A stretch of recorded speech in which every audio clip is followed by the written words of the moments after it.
there are a few things that I need to say before we get going. This is a little bit like Miranda warnings on a detective show. So I need to say for the record that we're doing this using a remote electronic platform. We've done this a couple times now, and we're slowly getting decent at it. But it isn't as good as being there in person. And but we're doing the best we can because we know everybody has projects that they would like to move if we can do so. So COA committee is a quasi-judicial body governed by the statutes, and we conduct hearings on applications for certificates of appropriateness and decide whether the applications are consistent with the guidelines that we follow.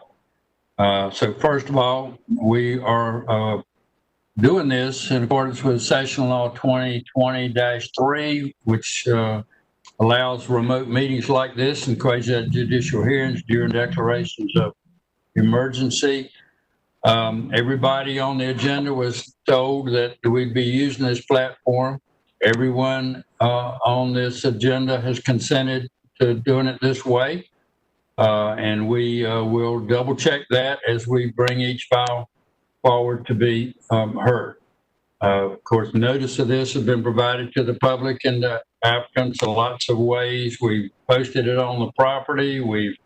If anybody had an objection, then we would have pulled it from the agenda. There's no case on the agenda today where anybody has indicated they did not want to proceed using this format. We've also given notice on about not only the properties, but the newspaper and the city's website. And so there's a lot of information available so the public could know how to access and view it as those of you that are on the line know. So everyone had to sign up in order to participate. And I do have a sheet here with all the names that Ray All has been calling out and checking on the mics and speakers. So we have all of that together here, and everyone submitted their presentations, and all of that material has been loaded to board docs before the meeting. So anybody can get on raleighnc.gov/agendas and get to the COA committee of RSDC. So everyone was also mailed an oath form and was to send that back, but we will check that as well when we get to each case. So now we will have introductions, and I'll lead off, and then I'll call on the various ones of you for that purpose. The point of the introductions is so that everyone in this meeting will understand the cross section of people who care about these matters, and because, as I view it, this is where the rubber meets the road in historic preservation. We've got residents of historic districts or landmarks. We've got architects. We've got lawyers. We've got planners, historic preservation people. And so to start with, I'm a lawyer, and I live in a Raleigh historic landmark, a mid-century modern dwelling, and this is my 10th year. There's been a gap in the middle, but this is my 10th year on the COA committee. So with that said, Janine McCall, I'll call on you next to introduce yourself. All right, thank you. Can you hear me? Yes. Okay, great. Janine McAuliffe, and I do live in Raleigh. I work here in Raleigh as a residential designer. And my background is undergraduate and graduate degrees in architecture. Thank you for that. Jimmy Team. Jimmy Tame, I'm a landscape architect emeritus. I live in the Blunt Street Historic District, and my residence is a landmark property in the city of Raleigh. Thank you for that. Travis Bailey. Travis Bailey. I am a digital marketing specialist. I was born and raised in Raleigh, North Carolina, and I live in the Boylan Heights Historic District. And we want to recognize John Reese. And John is a brand new appointee, and the ink's still wet on his appointment, but today. And John, you want to introduce yourself? John Reese, an architect by profession, innkeeper by design. I live in the historic Glenwood, Brooklyn community and own what is known as the store, which used to be a former grocery store and community kind of gathering space. Okay, thank you. Now, Versailles Height is supposed to be on, but I haven't seen her yet. I'm here. Hi. Okay, great. You're just so quiet. Anyway, this is our other new member. And so, Versailles, if you will introduce yourself, please. Sure. My name is Versailles Height. I also am a resident of Raleigh and a licensed architect practicing in Raleigh. I live in an area close to North Hills, but not quite. Some of you branded it as Midwest. So that's where I currently reside. Okay, thank you. And Raspberry is our attorney. Raz, do you want to say anything? Thank you, Nick. Just to introduce myself, I'm with the Colley Prison Law Firm, legal counsel to the committee, and particularly in addition to those attending, I'd like to introduce myself to Mr. Reese and Ms. Height. I go by Raz. Nice to meet you both. Okay, thanks for that. And now to the staff, Tanya. Tanya Tully, I'm the Senior Historic Preservation Planner, and I will be the one manning the presentations, but not doing the talking. Okay, but most of the time, if my mouth moves, her hand is behind my back making it happen. Colette Canane. Hey everybody, I'm Colette. I am one of the staff contacts for most of your cases. And let's see, is Aaron Morton with us this time? Hey guys, this is Erin. If you didn't speak with Colette, I'm on your case, and in a good way, and welcome. All right, great. Okay, so now the next thing is to approve the agenda for today, and I would entertain a motion to approve the agenda. Will somebody move their hand? All right, then I've got that. I think that was Travis that made a motion to approve the agenda, and Janine had her hand up, and so that's a second. And any discussion? All in favor say aye. I see all the hands moving, and I can anybody vote no? All right, so that carried unanimously. I'll be more precise about calling folks by name when we get into the more meaningful things in this. The next thing will be the motion to waive the reading of the minutes and approve the minutes of the last meeting in the absence of corrections or additions. And Janine McAuliffe makes that motion. And Travis, we can I count on you for a second, that motion. Second there. Any discussion, corrections to the minutes? Hearing none, we'll vote on that. All in favor? Janine? All right. You verbalize aye, if you will. Jimmy Team? Aye. John Reese?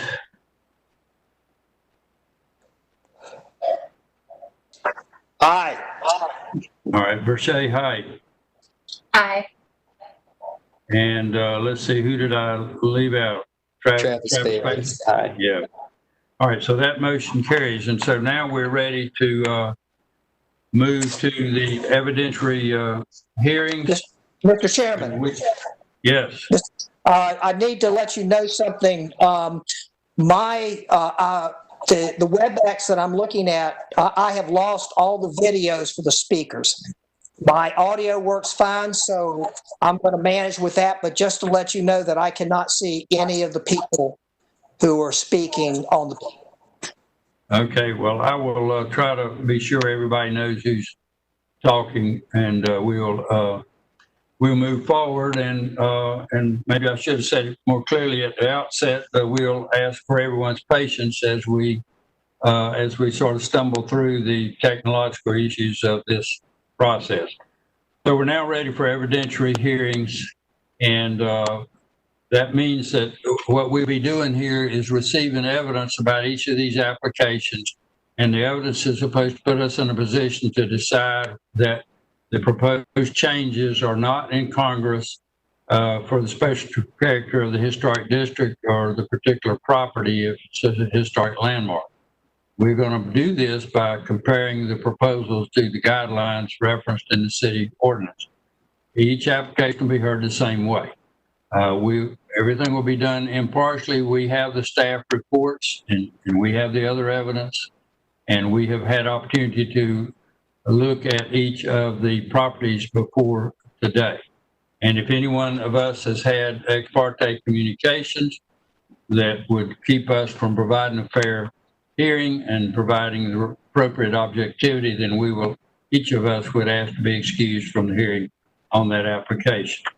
So while there isn't a time limit, we do have one board member one COA member who would like to be done by 7, and this one here would definitely like to be done by 8. So we're going to move along on it after we get through all of these preliminaries. So we will administer an oath as we start each one of these, and based on the people that I know are supposed to be speaking on those. And at this point, I would ask that the staff, we will administer oath to the staff at this time, so that that will be done once and for all, and then we'll be able to move to the first file, which will have Nicole Alvarez on it. So Tanya, Colette, Aaron, do you and each of you swear or affirm that the testimony you're about to give and the matters being heard this evening will be the truth, the whole truth, and nothing but the truth? If so, say I do. Tanya? I do. Colette? I do. Aaron? I do. Okay, now, so the staff has now been administered the oath, and we will now move to the first file, and the first file to be heard today is 501 South Person Street, which is COA 53-2020. The staff is Colette Canane, and Nicole Alvarez will be the spokesperson on that file. Colette, will you explain the file for us? Yes, just 1 minute till the presentation shows up.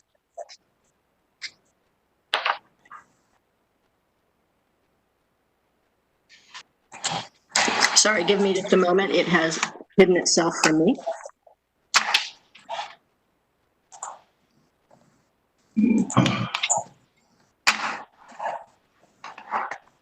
Well, the great thing about this is that each of us will in turn be embarrassed by our inability to get the darn technology to work right. And so if you haven't had it happen to you yet, it will. Okay, I'm seeing it.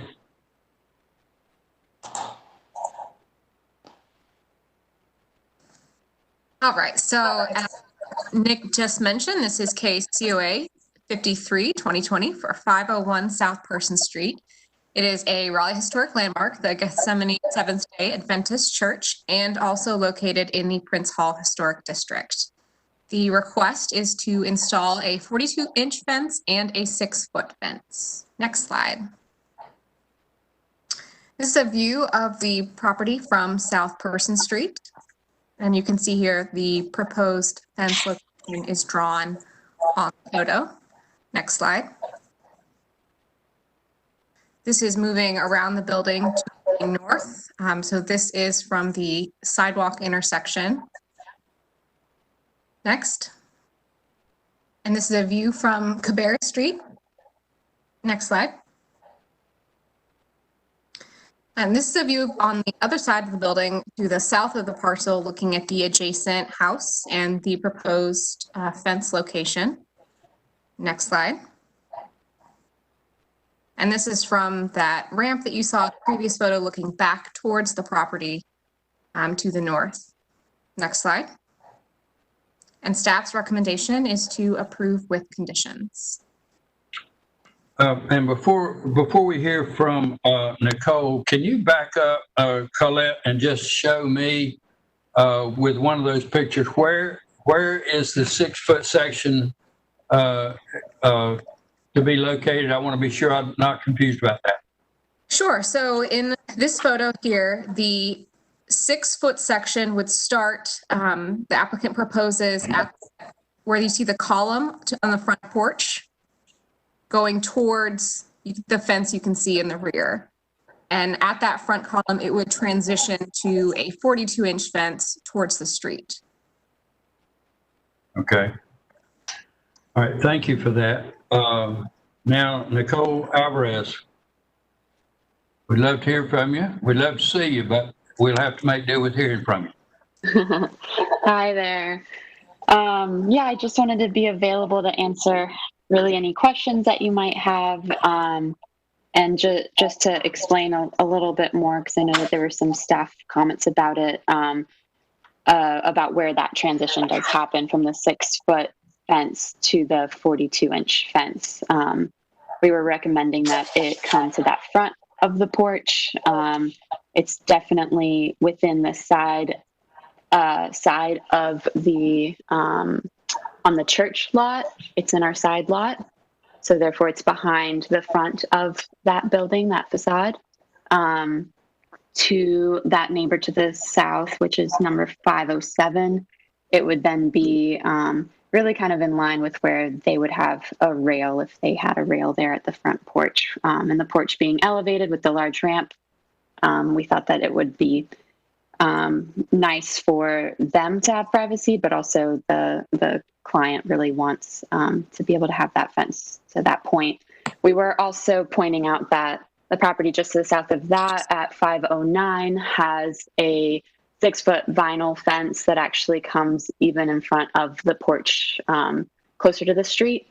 But know that that was installed prior to the district being established per staff's clarification. So just noting that there was another, just on the other side of that house, there's a fence that's actually already closer to the street, and it's Person Street, where it's pretty busy there. So I'm happy to answer any questions that anybody might have. Okay. Are there questions from members of the committee? And I think what I'll do is just go down the row, and then if you have other questions after the first, after I first ask you, then raise your hand and I'll know you have something further. So I'll start with Janine McCullough. You got any questions for the applicant? Yeah, my only question is, and I just heard Nicole address it, but just was kind of curious. Certainly the location where you transition to the shorter fence is kind of, it's meeting the guidelines. It looked to me like it'd be more neighbor friendly if you located it at the end of sort of their wall as opposed to bring it out to that column post. But from what I hear you say, that was considered, that it was, preferred to kind of preserve privacy, to keep it as far as you put it. Yeah, that was what the client preferred, and because the house didn't have railing there and is a bit rough, it was kind of something to try to help on both sides. On the other side of that house, like I said, the vinyl fence does come out beyond the porch, so it's actually just kind of copying what's on the other side too. So, yeah. Okay. Thank you. Mm-hmm.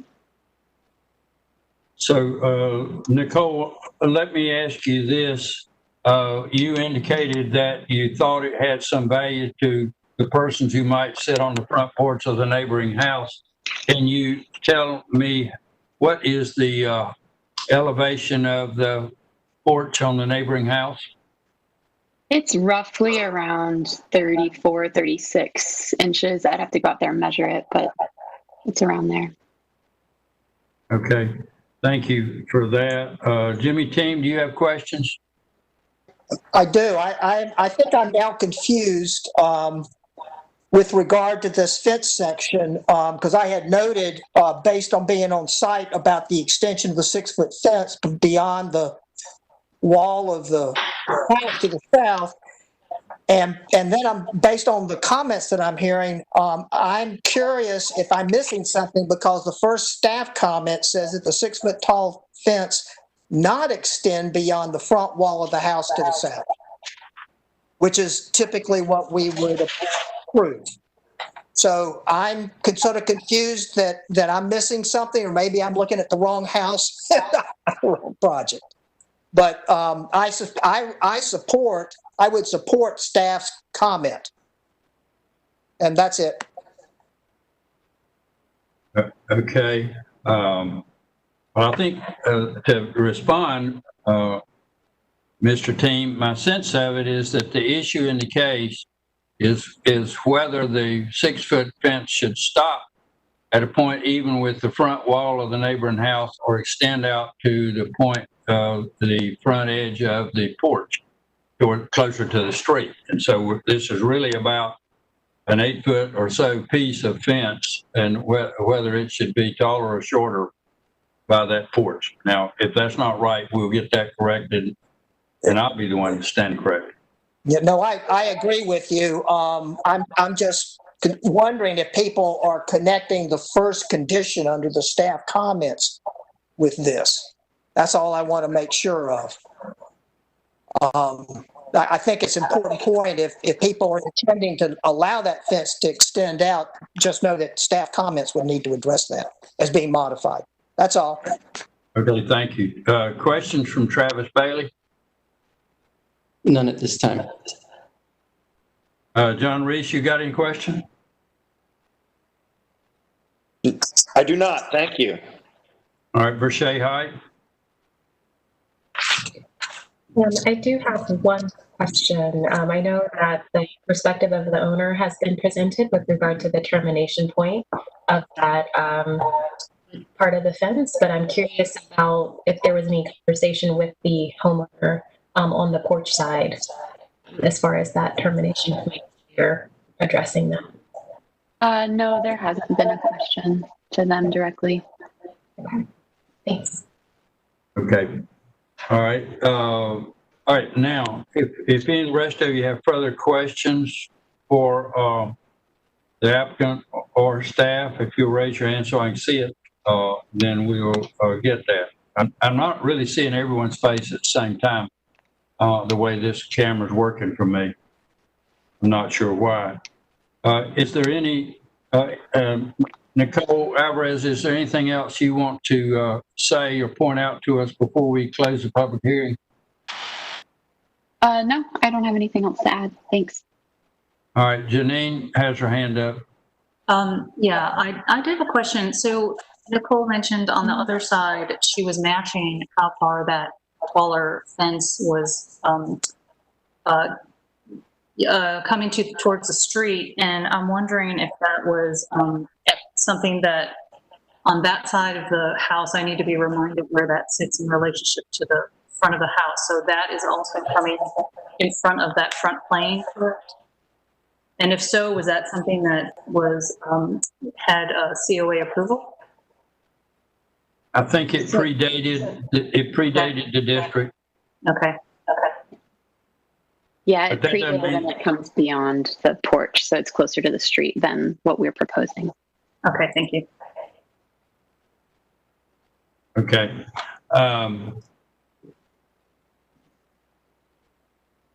Okay, now, then anything else from staff, Tanya, Colette, you have anything you want to be sure we understand?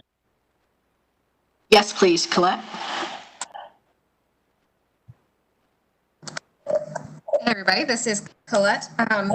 So based on some of the comments that you've just had, I would like to remind you that privacy is not something included in the guidelines. And I will draw your attention to Staff Fact 6, which covers some of the questions. All right, thank you for that. Anything else from staff? And in light of that additional comment, Nicole Alvarez, you have anything else you want to say? No, nothing else to add. All right, thank you then. Okay. I'm going to close the public hearing, and we're going to turn to discussions internal to the committee. If there's any discussion, anybody have anything they want to say? John Reese? The only comment I have is, and this is more a question for staff in some regard, but as I understand it, in most historic neighborhoods, the fence line or the porch line is usually a clear shot down the street so that porches can connect with one another in some way and kind of create a different space relative to the street, and fences kind of stop at the house line versus the porch line. That's my only comment. Right. Yeah, I don't know that doesn't require any staff response, I don't think, but no, I don't think you're mistaken about that. Jimmy Team, I think I saw your hand move. I'm ready to make a motion. All right, do that. All right, based on the information contained in the application and presented at the public hearing, I move or find that A, installing a 42-inch fence and a 6-foot fence is not incongruous in concept according to guideline sections 1.3.1, 0.2.7.9, 1.4.8, 10.11. However, the installing of a 6-foot tall fence beyond the front wall of a house is incongruous according to guideline section 1.4.8, and the following suggested facts.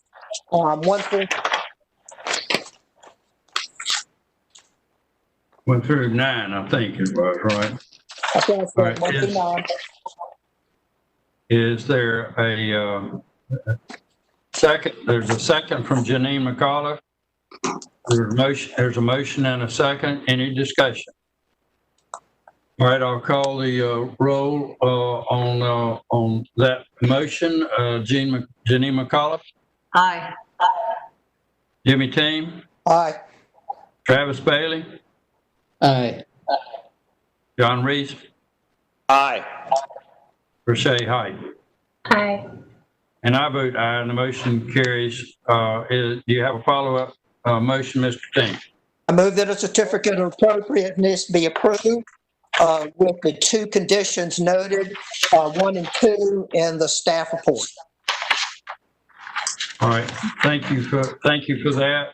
And you all, Nicole, you're free to move ahead. You'll be hearing from staff and move ahead with your Mr. Chairman, project. I think I need a second and a vote. I think you're right. I can tell I've got this train moving. There's a second from Janine McAuliffe. It's the WebEx. I'll call the roll again. Janine McAuliffe. Aye. Jimmy Team. Aye. Travis Bailey. Aye. John Reese. Aye. Rashay Height. Aye. And I vote aye, and the motion carries. So I wasn't wrong. I was just going too fast. So thank you for that. Thank you for working with us on that, Nicole. And we'll be keeping track of you so that we can put you back on here as quick as we can. So the next file is number 56-2022. Is that 209? I can't read my writing. 709 South Boylan Avenue. That's Mr. Lindquist's file, and Aaron Morton is to explain it to us. Mr. Fountain, can we do the affirmations of the applicants before we get going, please? Yes, yes, ma'am. Yes, ma'am. Sorry about that. Mr. Lindquist, I think you already submitted an oath, but I'm going to do it again. Do you swear or affirm the testimony you're about to give, no matter being heard, will be the truth, the whole truth, and nothing but the truth? If I say I do. I do. All right. Thank you for that. Staff was already sworn for all the cases, so now we're back to you, Aaron Morton, to explain this matter. All right.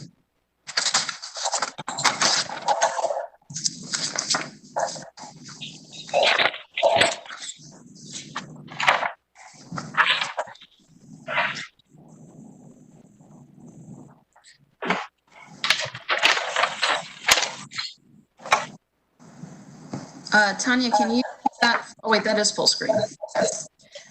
All right, this is case COA 56, 2020 for 709 South Boylan Avenue. The proposal is to alter the driveway. Next. This is an image of the front of the house and the existing driveway condition. You can see that it is paved up through the right-of-way to the sidewalk and gravel beyond. Next. This is a clearer close-up view of the driveway itself. Next. And stepping back further into the driveway to see the rear fence. Next. So staff suggestion to approve with conditions. All right, thank you for that. At this time, Mr. Lindquist, we would be pleased to hear from you and with respect to your project generally and more particularly with regard to the staff's comments and any concerns you may have. Hi, I'm glad to be here. First, I'd like to mention my appreciation of the neighborhood's aesthetic. I'm a huge fan. Secondly, I'd like to explain the reason for the COA request. Since moving in, I've had a number of difficulties with the home's driveway. The most impactful factor has been its dirt construction. Dirt runoff from the neighbor's yard has led to the driveway shrinking over time. Mud flowing over from the neighbor's yard has piled up next to the gate, which has made it impossible to use. When wet, mud often tarnishes my vehicle's interiors, and it makes it difficult to park a motorcycle in the driveway. Additionally, the driveway is more narrow than most. The typical driveway can be up to 12 feet in width. This driveway is 10 feet wide. So that erosion that I just mentioned makes it more difficult to drive down the length of it. While thinking about these problems, I was wandering through the neighborhood and found well-implemented solutions to the problems. A considerable number of homes in the area utilize full concrete driveways. An attached PDF included 27 images of these homes. Some are new, some are older, and some gained COA approval. So homes like 602 South Boylan Avenue do a terrific service for the neighborhood. They retain the neighborhood's look while updating and improving the home's functionality. I'd like to contribute similarly. Lastly, I'd like to bring up the driveway's layout. It begins wide and then narrows along its length. For that reason, I think that concrete runners would alter the property's appearance more than simply solidifying the current driveway's layout. Additionally, behind the gate, I would like to have a solid area to park vehicles, so a solid driveway would help in that regard as well. Thanks.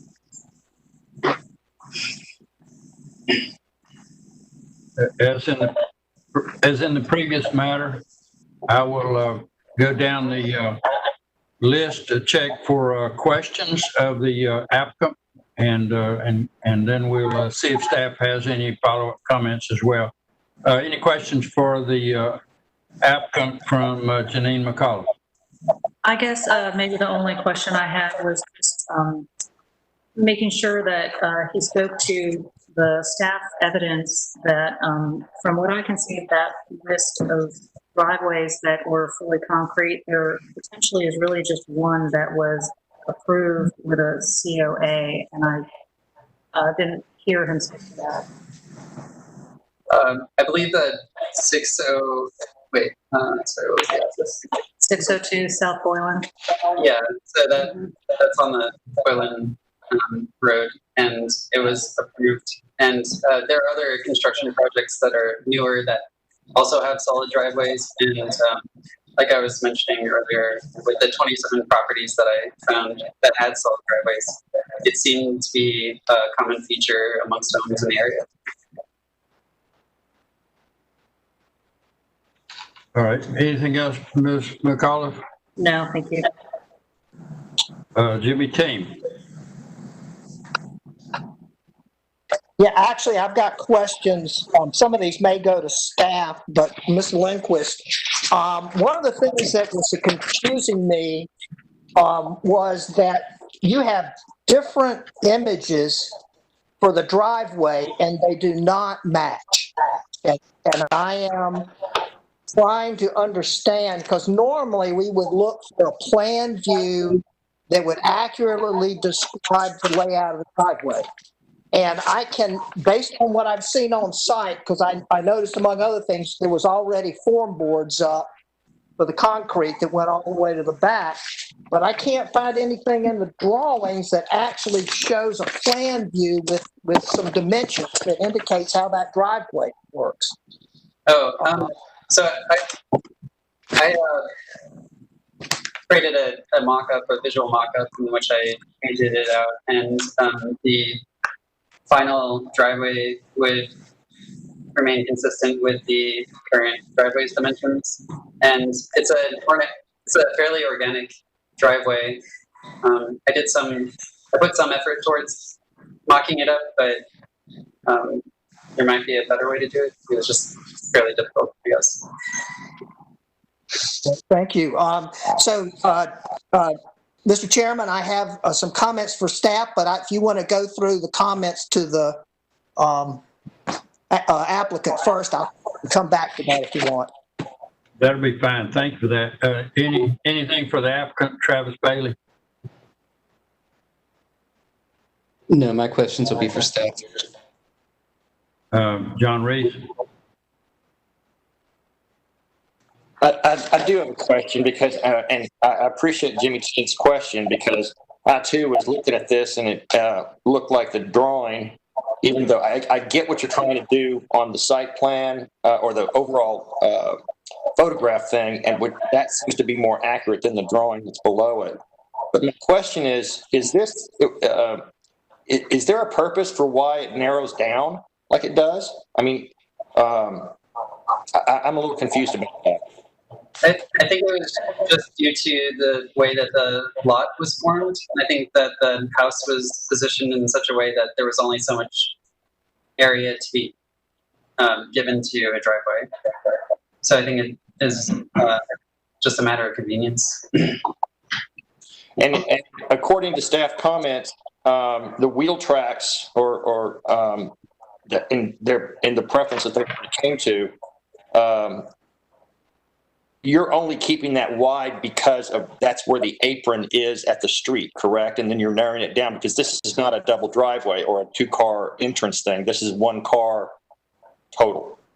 Yeah. So when I bought the house, it gradually and organically transitioned from the width of the driveway apron to the width that was available to the previous owners.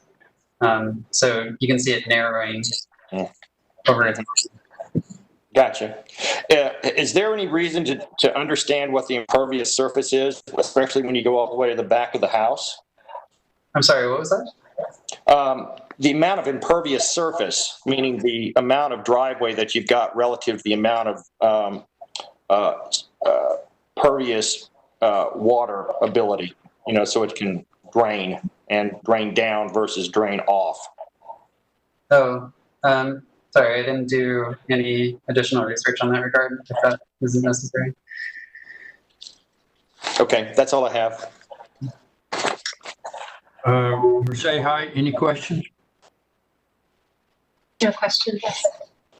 Thank you. Okay. Anybody else got any questions for the applicant? We'll turn to staff otherwise. So I'll lead off with the staff. Aaron, it's kind of shocking that we have this huge long list of things that have been put in apparently with no COA, because this neighborhood has been a historic district for a long time.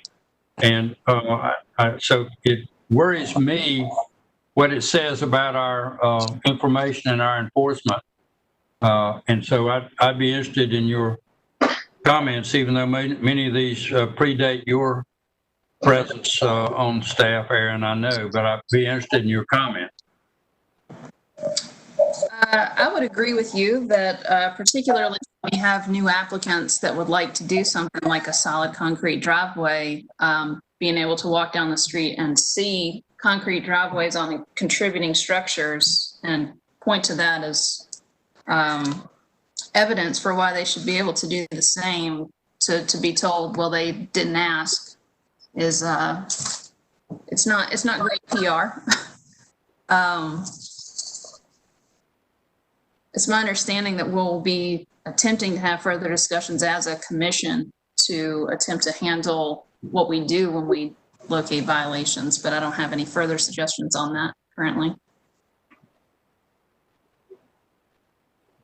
Yes, I do think we need further discussions.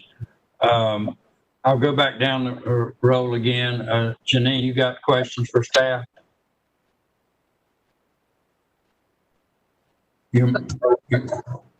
Sorry, no questions. Jimmy Team. Yes, one of these, Aaron, is a procedural issue.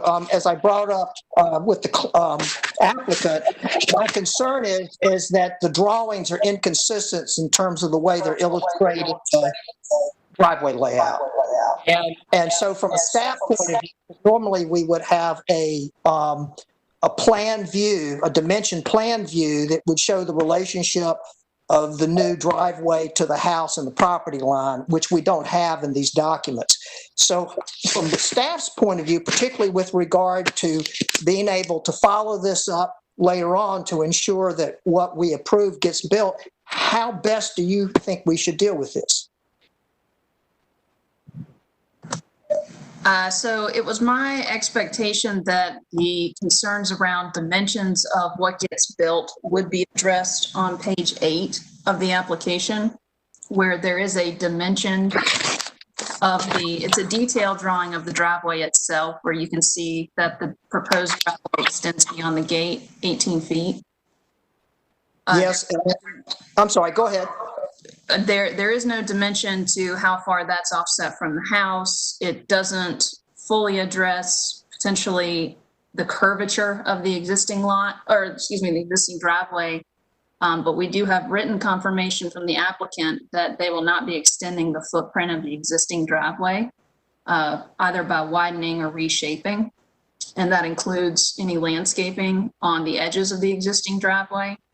And to answer John Reese, to answer your question about impervious surface, it's my understanding that we don't look into impervious surface calculations, but we do look at built area increase, which includes a lot of the things that you consider for impervious surface, such as a building footprint and a driveway. And in those calculations, a gravel driveway is considered in the same way that concrete would be. So, Aaron, I hear what you say, and I see his dimension drawing, and I think that's what causes me pause. You know, I mean, having been out the site and look at it, and if you look at his drawing, which is, I'm going to see what page it's on. Well, even the first page of the photographs, which he's got a view, he's got a recycling bin and a trash bin out front. And you can clearly see that the driveway is curving in and then curving back to go beside the house. And the driveway, basically, particularly the way the form boards is laid out, is much closer to the house that is shown on the plan. And it goes much further back than is shown on the plan based on the form boards that I saw. They've got a deck toward the back, and it basically gets toward the back of the deck.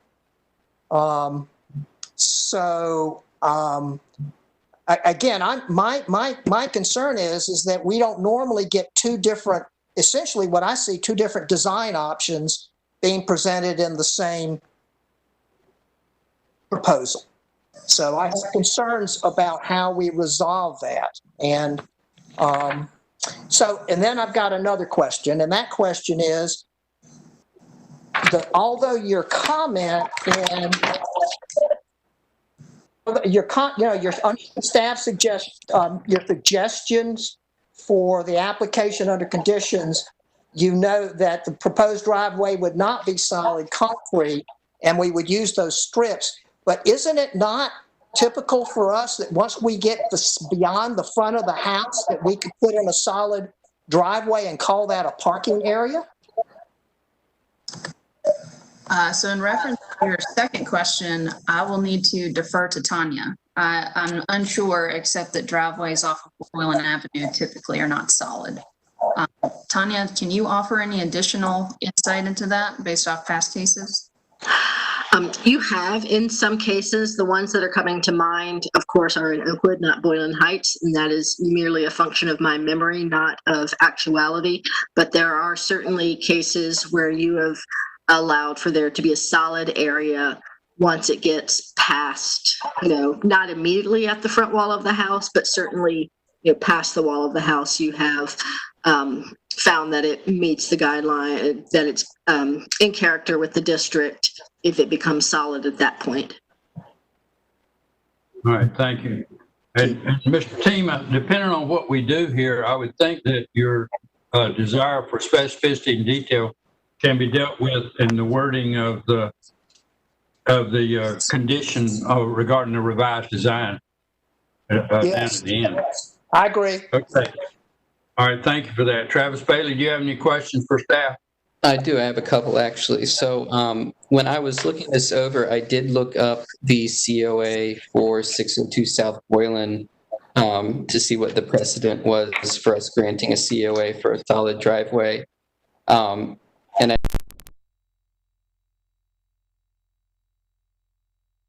COA, but I could not find COA 37-12-CA that the applicant was referencing for the justification for changing it to a solid driveway. Do you know what that justification was?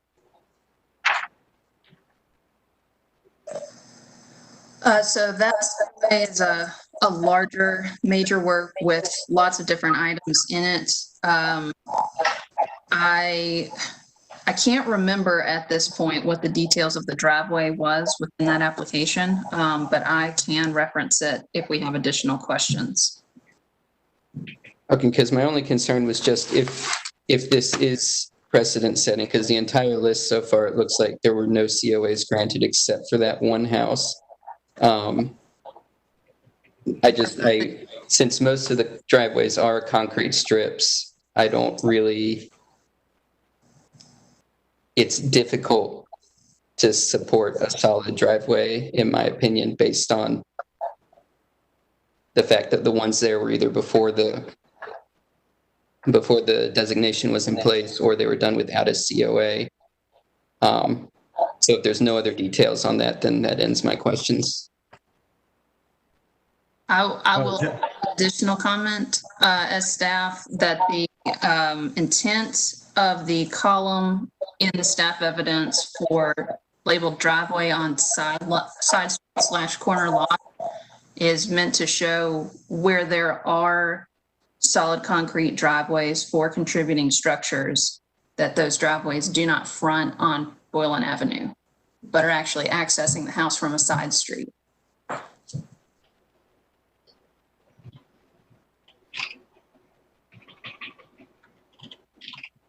Thank you. If I could, I'd like to offer that 510 South Boylan Avenue and 319 South Boylan Avenue are both facing the main street, or on the main street, and they have solid driveways. I just wanted to contribute that. All right. Y'all got that? Let's see, go back to questions. Anything else, Travis Bailey? I guess staff did an extensive search on this, but just to confirm that any of the solid driveways within Boylan Heights fronting on Boylan Avenue, none of those were approved for a COA for that work, correct? That is correct. Okay. John Reese, any questions for staff? I do. What would be the point at which the wheel tracks would have to go? Do you know that in terms of how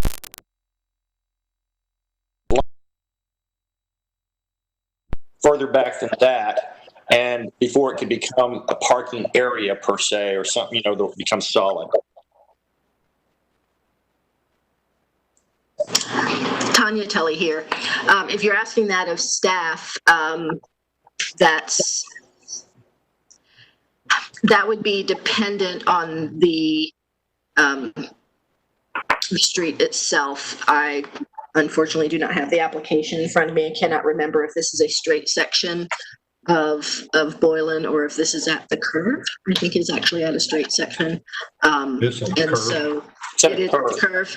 Yeah, it's at Okay. And that would be sort of where it comes into play. It has to do with what is considered part of the streetscape, and that's typically how you think of the driveway. Okay. I'd like to know where that would be based on your understanding. That's all I have. Okay, Brochet Height, you have any questions? No questions. All right, does anybody have further questions for the applicant or staff before we close the public hearing? All right, the process is that once we close the public hearing, we would not be going back to ask staff. We have to reopen the hearing, et cetera, to do that. So, okay, I'll close the public hearing and turn to a discussion among you. Anybody got comments? Janine? I guess the comment I'd make is, I don't think anyway, I think there's a long list of what looks like precedents that I would argue are not precedents, because they were not receiving COAs. So I don't feel like that is something up for discussion as far as whether, this is, I would argue this a full concrete driveway would be incongruous with the district. Mr. Ting, did you have your hand up? Yeah, I concur with Janine on her comments. I know based on my memory of other driveways in the neighborhood, we have been consistent about doing the strips. Based on my observations on site, I think it would be more than reasonable to allow a solid concrete section to be located at or just behind the front of the house. If the driveway actually begins to drop down at that point as it goes toward the back of the house, and therefore you really can't see it from the street. It's not visible. In fact, reality is that once a vehicle's parked in that driveway, you can't see anything that goes toward the back of the house. The other pieces, I'll just reinforce it. I'm a little concerned about the lack of consistency in the drawings, and would be looking at getting a measured plan as a reference for future for approval and follow up during the construction process, and also for historic reference down the road. That's it. Thanks. I will say that this list is concerning to me really from a legal point of view, and I am concerned that if we don't deal with these things, and we will have boxed ourselves into where we can't do strips whether we want to or not. And so that's a concern to me. And so I think that as a policy question, as a committee more generally, we got to deal with this problem. And so Janine McAuliffe, are you ready to make a motion?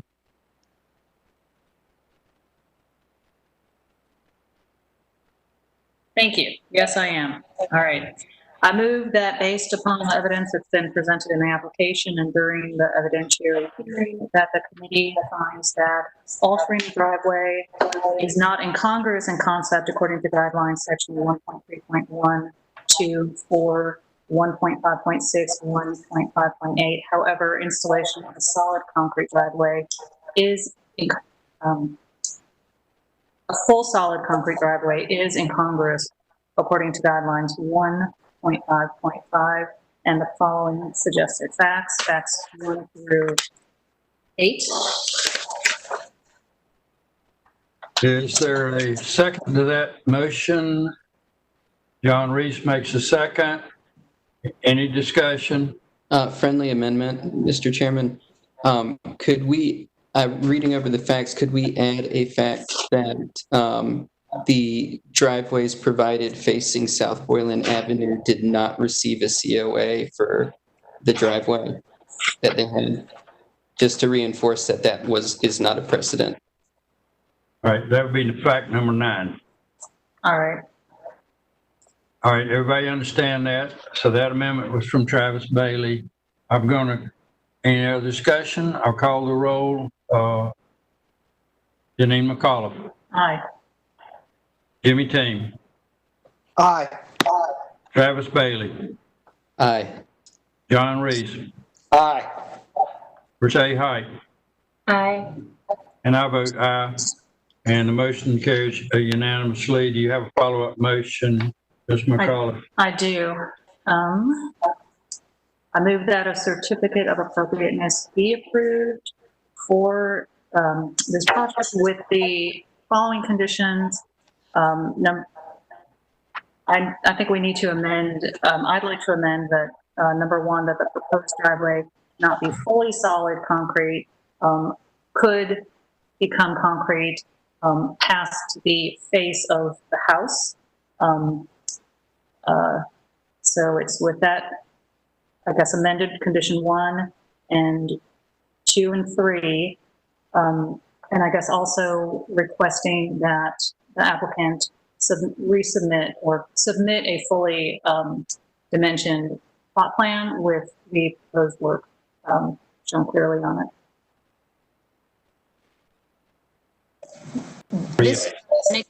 This is Erin Morton, just seeking clarification on that suggestion, that the driveway could become concrete past the front face or the rear face of the house? Front face. Front face. Thank you. Yes. Okay, everybody understand the motion, the amendments to it? Mr. Team.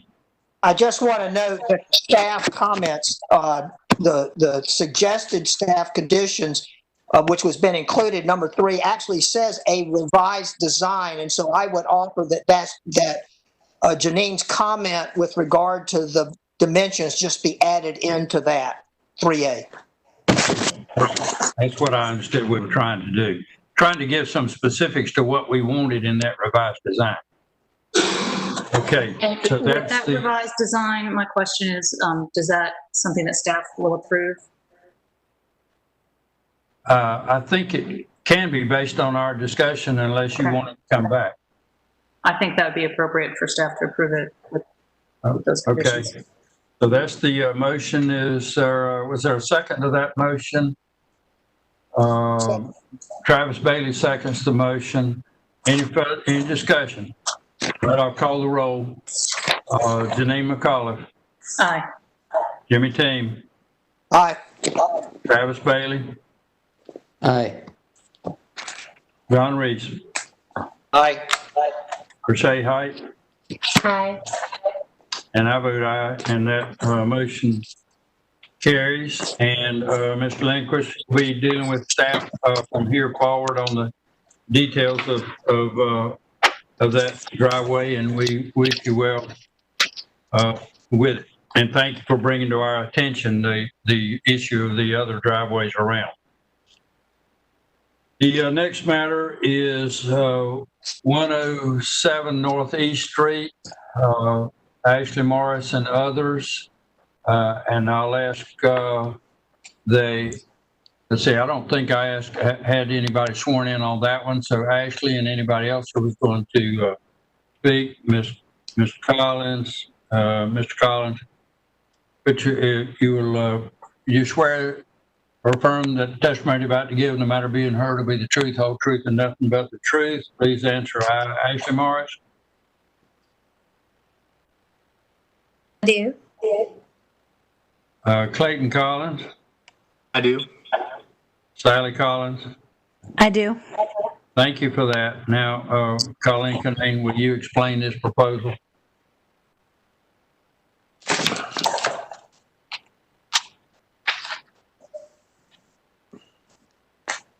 All right, this is case COA 58, 2020 for 107 Northeast Street. It is in the Oakwood Historic District.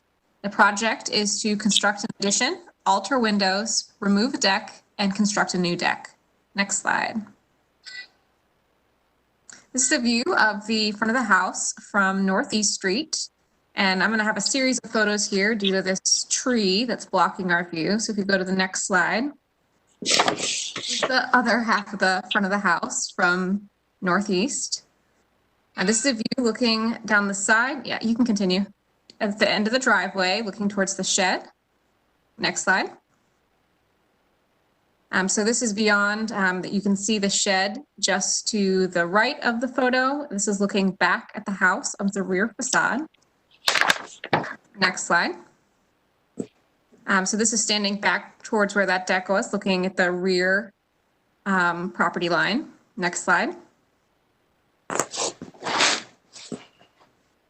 This is just in front of that shed, looking at the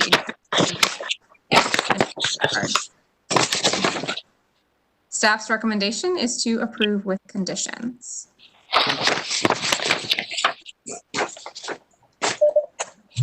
Thank you for that. And Ms. Morris, we're glad to hear from you and the Collins as well, but I assume you're going to lead off.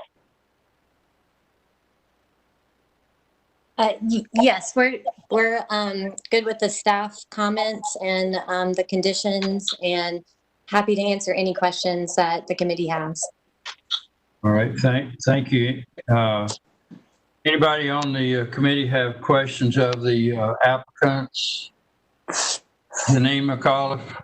I had a question just about the, I know it's on a rear elevation where you're removing some windows.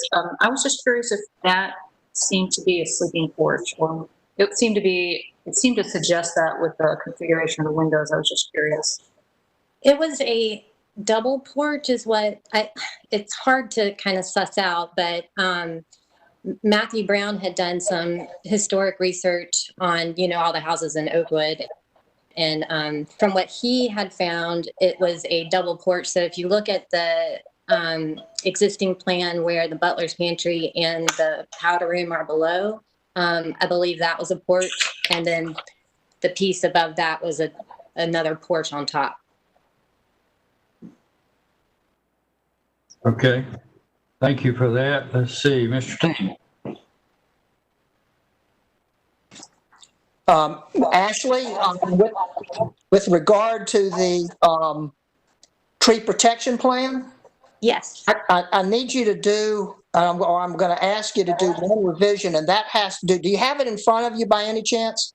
I do, yes. Okay, so the way the fourth item is written, sure, you're putting the mulch on the inside of the tree protection fence, not on the outside. And the intention is that the mulch goes between the tree protection fence and out into the work area. So without wordsmithing it, you need to revise that. Oh, okay. Right, because mulch you want to, well, not a lot, but you can put all the mulch you want out there up with trees, but if there's no construction between the tree fence and the trees, there's no reason to protect it. The other piece that I would just suggest, and this is not an approval issue, but might be a cost-saving issue for you, is you might consider how close you can put the fence to the deck area and extend it out closer to that accessory building, so you minimize the amount of critical root zone area you have to put the mulch down on. Okay, sure. Yes, sure. Thank you. So we'll be asking you to revise the tree protection plan and submit it back to staff for approval. That's fine. Thank you. Wonderful. Thank you.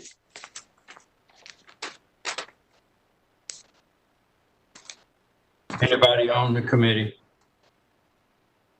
Any other comment from staff?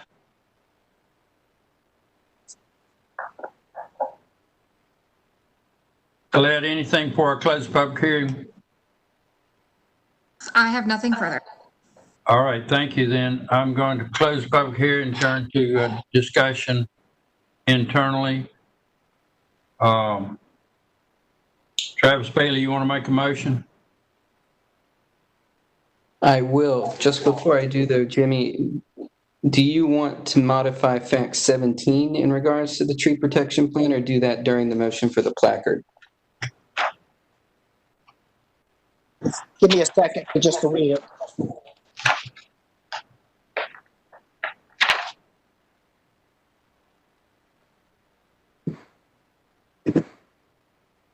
No, I think 17 is fine. Travis, what we would be doing is asking them to submit a revised tree protection plan as part of the conditions of approval. All right. We'll get that in the placard motion then, if that works.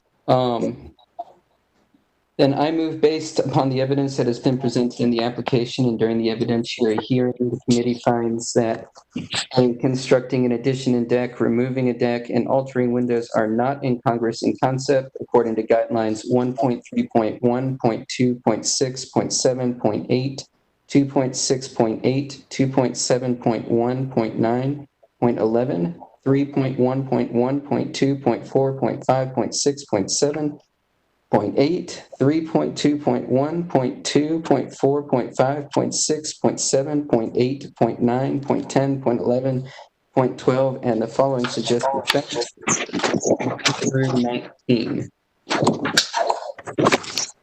Okay, Mr. Team seconds the motion, and is there any discussion on the motion?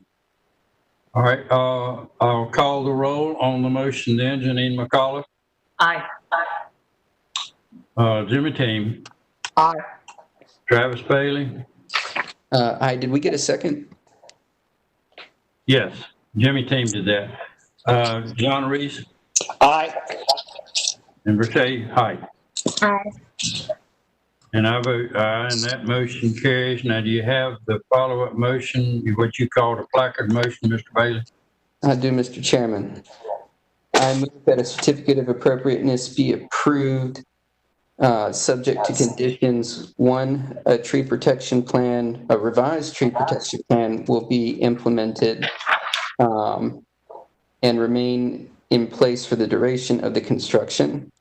And 2, that details and specifications following be provided to and approved by staff prior to installation or construction A through C. Second. Mr. Team seconds the motion. Minor piece, change that revision on the first thing to say the tree protection plan will be submitted and approved by staff. Yes. And then implemented. All right, Amendment accepted. all right, that's fine. Any discussion? All right, all in favor, Janine McAuliffe? Aye. Jimmy Team? Aye. Travis Bailey? Aye. John Reese? Aye. Rashay Height? And I vote aye, and the motion carries. And Ashley and Ms. Collins, you will be dealing with staff from here. Good work. Keep moving on your project. The next matter is 60-2020, 603 Elm. And Mr. Sunderland, I'm going to administer the oath to you. You swear or affirm that the testimony you're about to give, no matter being heard, will be the truth, whole truth, and nothing but the truth. If so, say I do. I do. And Aaron Morton, will you explain this proposal? Real quick, Mr. Chairman, real quick, I just need to mention that I am friends with both the applicants, Sherry and Jeff Shepard, but I believe that my judgment would not be impaired and I can remain impartial. Thank you for that, and thank you for the disclosure. Okay, Aaron?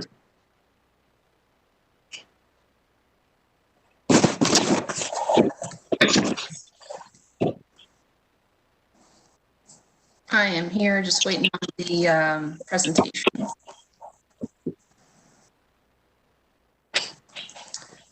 All right, this is case COA 0060-2020 for 603 Elm Street in the Oakwood Historic District. The proposal is to construct a rear addition, construct a rear deck, landscape alterations, and alteration of paint color.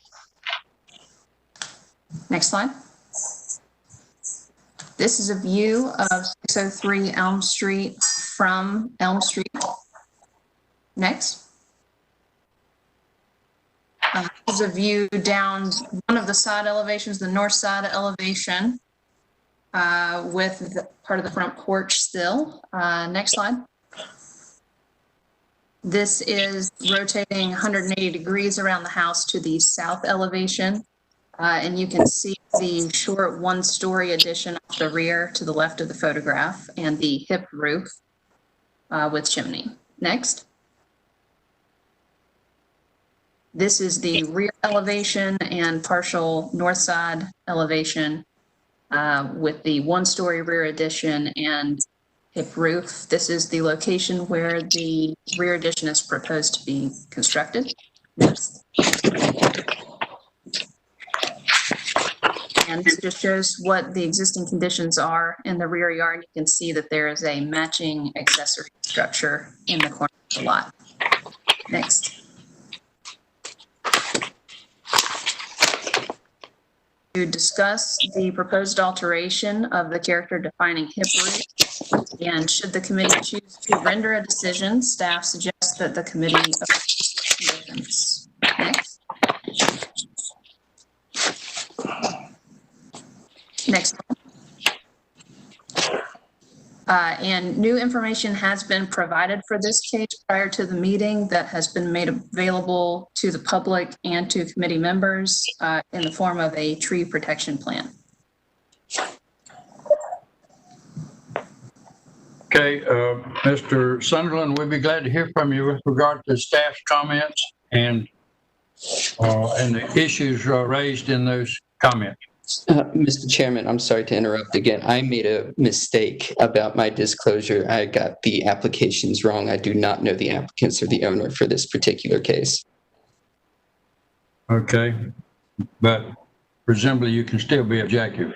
Absolutely. Well, we would like to think so. Thank you for that. All right, Mr. Sunderland, there are a lot of comments here and we need to hear from you. Yep, sure. So I'm happy to answer any questions. I just wanted to be available to do so. I don't have anything to add on the front end here, but can certainly try to be as informative as I can if there's as concerns are brought up.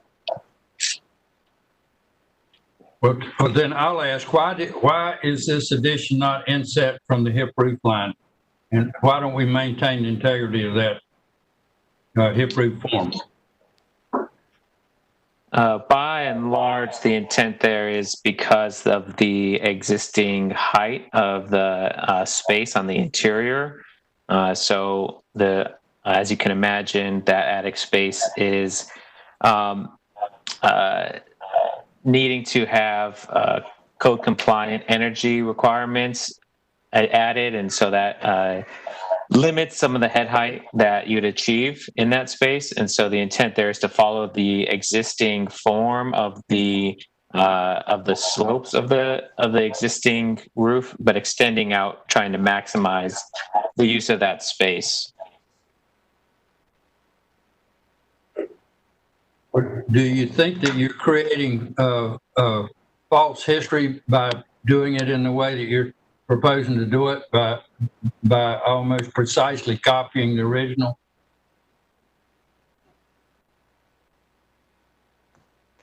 That's certainly not the intent. Okay, well, I had those questions, but we need to hear from everybody and not just me. Janine McCall, if you have questions. She says no. Jimmy Team? Yes, I have two questions. Can you tell me a little bit more about what is, I think is, based on what I'm seeing on the drawings, you have a paver edge that's running around the entire perimeter of the property. Can you explain what that's about? Yes, so the owner, that's inside of the fence line, and the owner has a dog, and so the intent there is to help protect that existing perimeter, especially the wood fence, from the dog to damage that. The dog digs, and so it's preventing the dog from digging. That's really the intent there. Just trying to do something that is not fully hardscaped, something permeable, but also protecting from digging. So I noticed, or I didn't see, I may have missed it, that did you specify or show a detail for that? I don't think that was included. Okay, so we need to address that. That would be another item to submit to staff. The other piece, which is a little bit more challenging, is that the tree that you're showing as B, which, by the way, for future reference, we really want the species of the tree and the DBH size, the diameter breast height of the size. The tree that you're labeling as B is incorrectly located. It's actually about, I'm going to guess, probably more like 8 to 10 feet further away from the back of the house and actually right near the fence. It is a walnut and it's 24 inches, which means that the critical root zone would be 30 feet, not 17 and a half feet. Now, I could be totally wrong on this, but it's sufficient for me, from having been out there and looked at the site, that it is not where it's shown on the plan.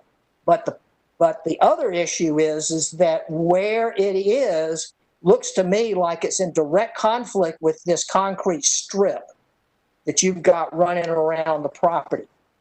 And so I'm going to ask that you submit back to staff an accurate location for the tree and then revise the concrete strip in order to protect the tree.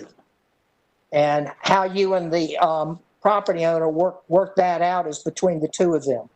So that's my comments. Thank you.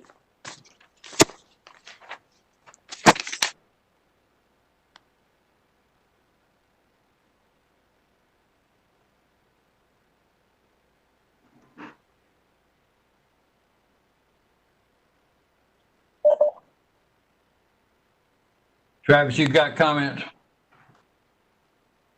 I think I've answered my own question, but just to confirm with the applicant that the roof line extension is going to be flush with the top of the existing roof. It will not be lower or higher.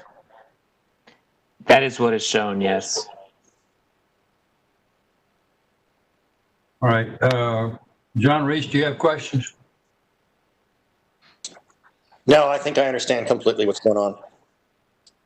Okay, thank you. Verche Height? No questions. Okay, does anybody on the committee have questions for staff or anything further for the applicant? Does Mr. Sunderland, you got anything else to say before we close the public hearing? I'm gonna come back to you, Mr. Team. I do not. All right, Mr. Team, you got a question? Wait a minute, you're muted.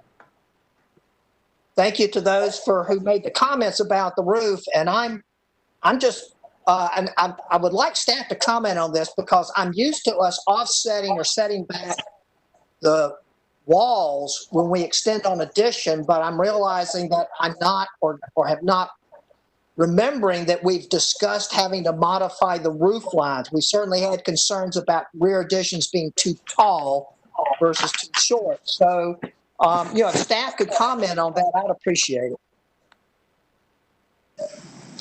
Sure, Jimmy. In this case, this structure is fairly simple, relatively small, and the most character-defining feature, in my opinion, of the structure is the hip roof and the fact that it exists on all four sides. And so stepping in the walls would be something that would be kind of icing on the cake in terms of differentiating the addition from the original structure. But our focus for this application is on the roof because it's the most character-defining feature on the site. And so we would not be asking the applicant to inset walls, but to at least make the original roof line evident.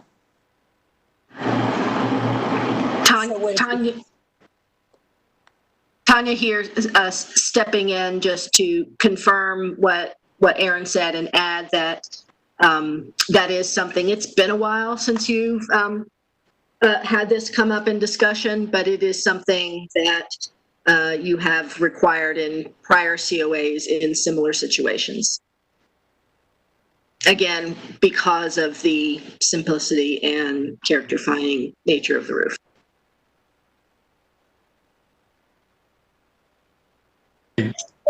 Janine McCall. Thank you. Thank you. I also want to note that in 2.5.1 of the guidelines, it talks about retaining and preserving roofs and roof forms that contribute to the overall historic character of the building. And when you go to take a look at this property on the block, one thing that strikes me is, well, two things. One is you see, even though that's a modification to the backside of the slip roof, you see it very clearly from the street, as well as the fact that there are two identical roof forms on either property to each side of this one. And it gives me a lot of pause to think that this one would get modified in a way that that's being presented here.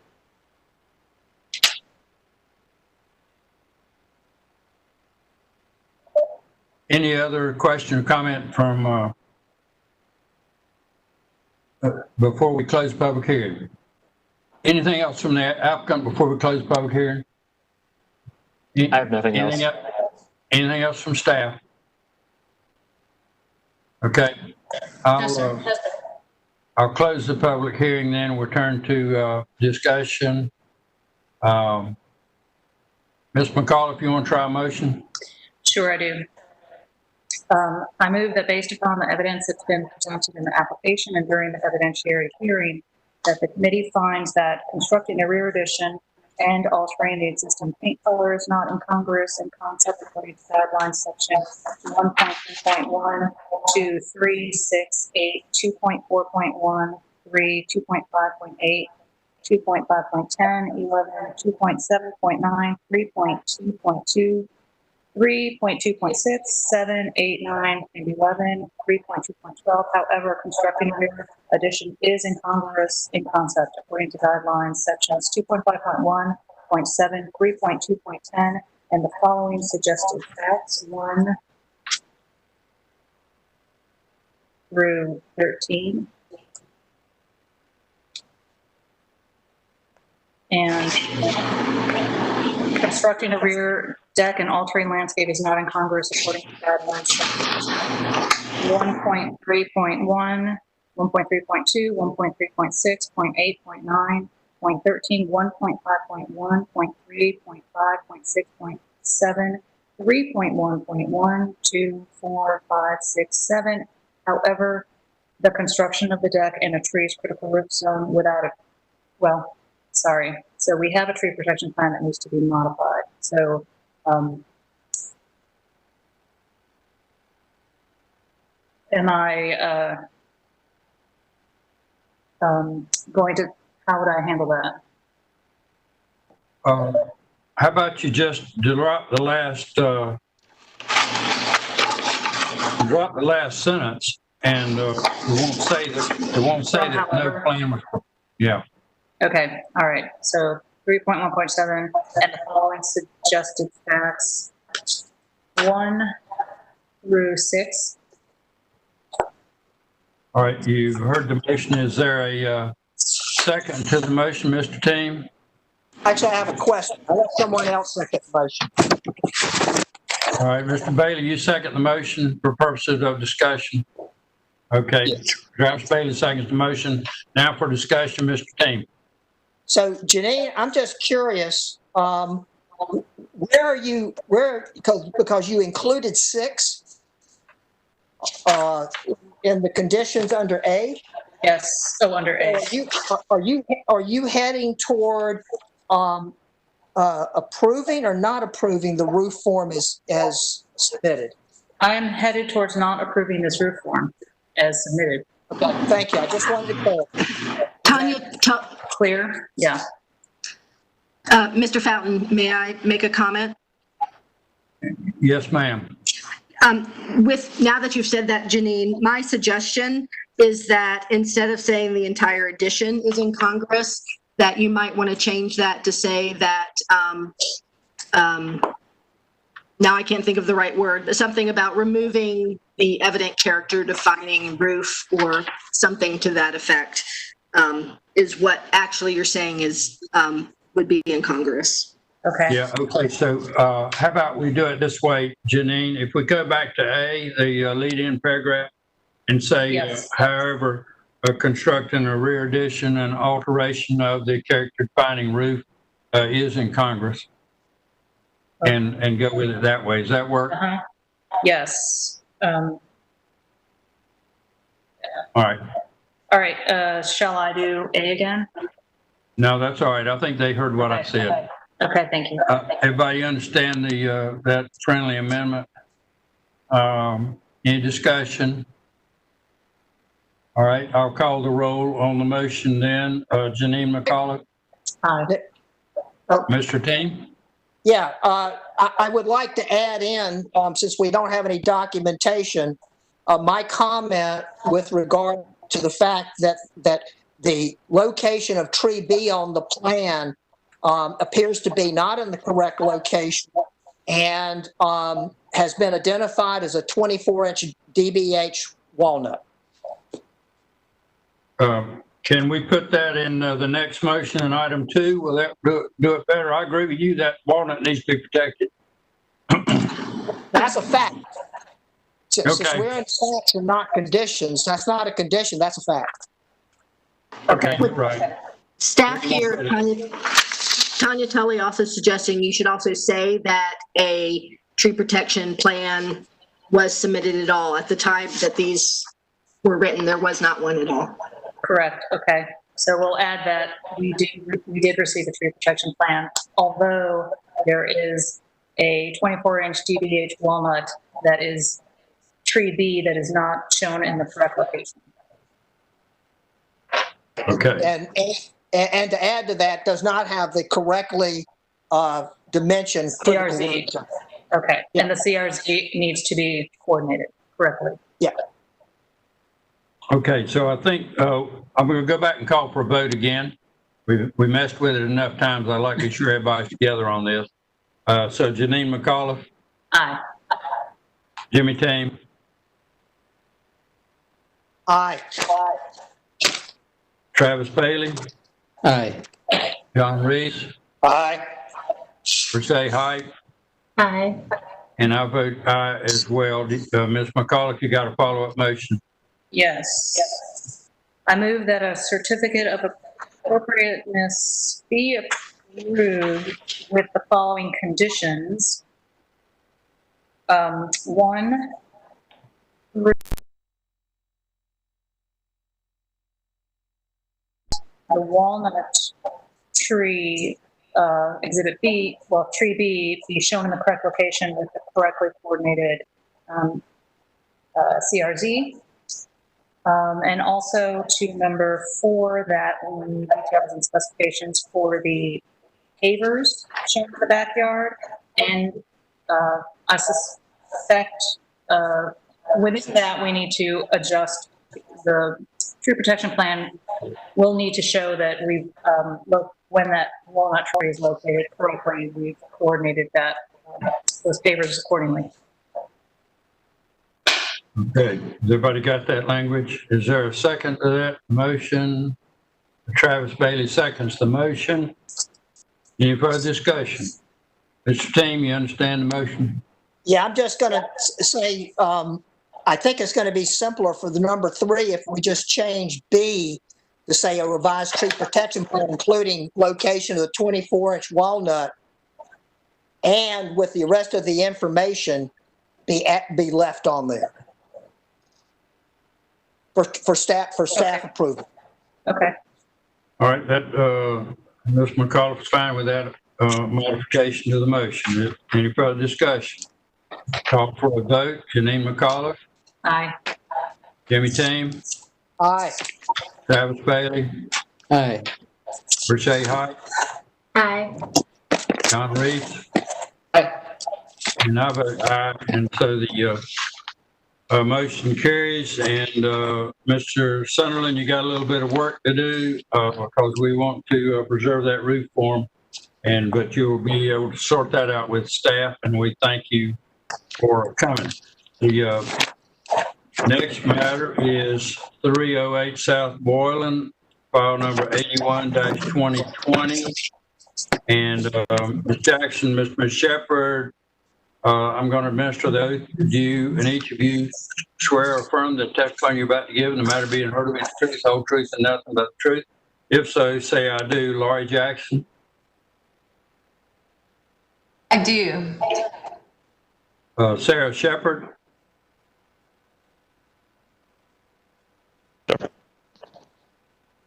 Sorry, Sarah Shepherd will not be joining us. It's just Jeff. Okay, Jeff. You say I do? I do. All right, great. Now then, Colette Canane, will you explain this proposal?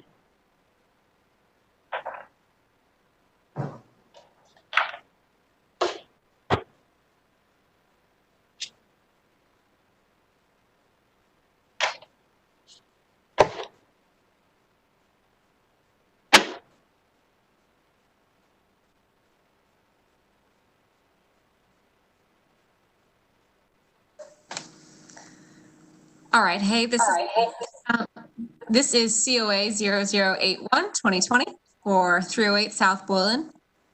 This is a Raleigh historic landmark, the Boylan Mansion or Montford Hall, and it is also located in the Boylan Heights Historic District. This project request is to alter rear addition, alter the rear porch, install mechanical equipment, replace columns, remove tree, install signage, change paint color. I'll also note that after staff's site visit, which occurred after the writing of the staff report, it was realized that the alteration of the rear addition and the rear porch is after the fact. So keep in mind that after the fact items are reviewed as if the work has not been completed. Next slide. This is a view of the property from the center gate on Boylan Avenue. Next slide. This is from that same center gate looking towards the parking area and Montford Street. Next slide. This is a view from the intersection of Montford and Boylan Avenue looking towards the property. Next slide. So this is a view from Montford Street looking towards the property. You can see the addition and barely see a section of the porch in the rear. Next slide. So this is a little further down the driveway parking area looking back towards Boylan. Next slide. So this is a closer view of the property from the parking area. Next slide. This is a detail of the porch area that is proposed to be altered. Next slide. And then this is a view from the other side of that porch area. Next slide. Staff's recommendation is to discuss the following: the installation of synthetic column shafts, the proposed removal of the pine and the lack of replacement tree, and the proposed signage location. Next slide. The new information that was provided after the staff report was written includes updated elevation drawings, a revised paint schedule, door drawings, and signage proposals.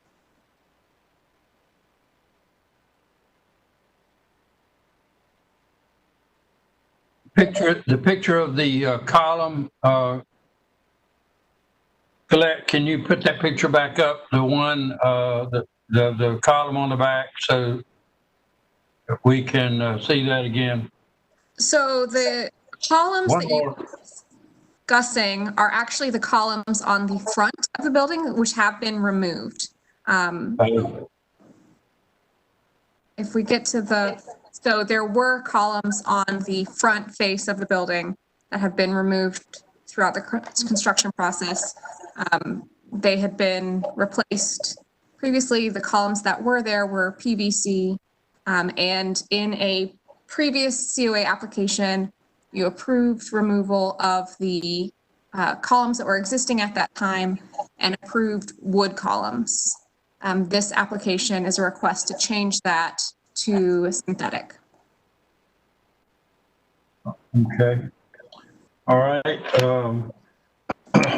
Ms. Jackson, we'd be glad to hear from you on the staff's comments and on what's in this particular proposal compared to the various others you've already been here about. Okay, great. Thank you. Hello, everyone.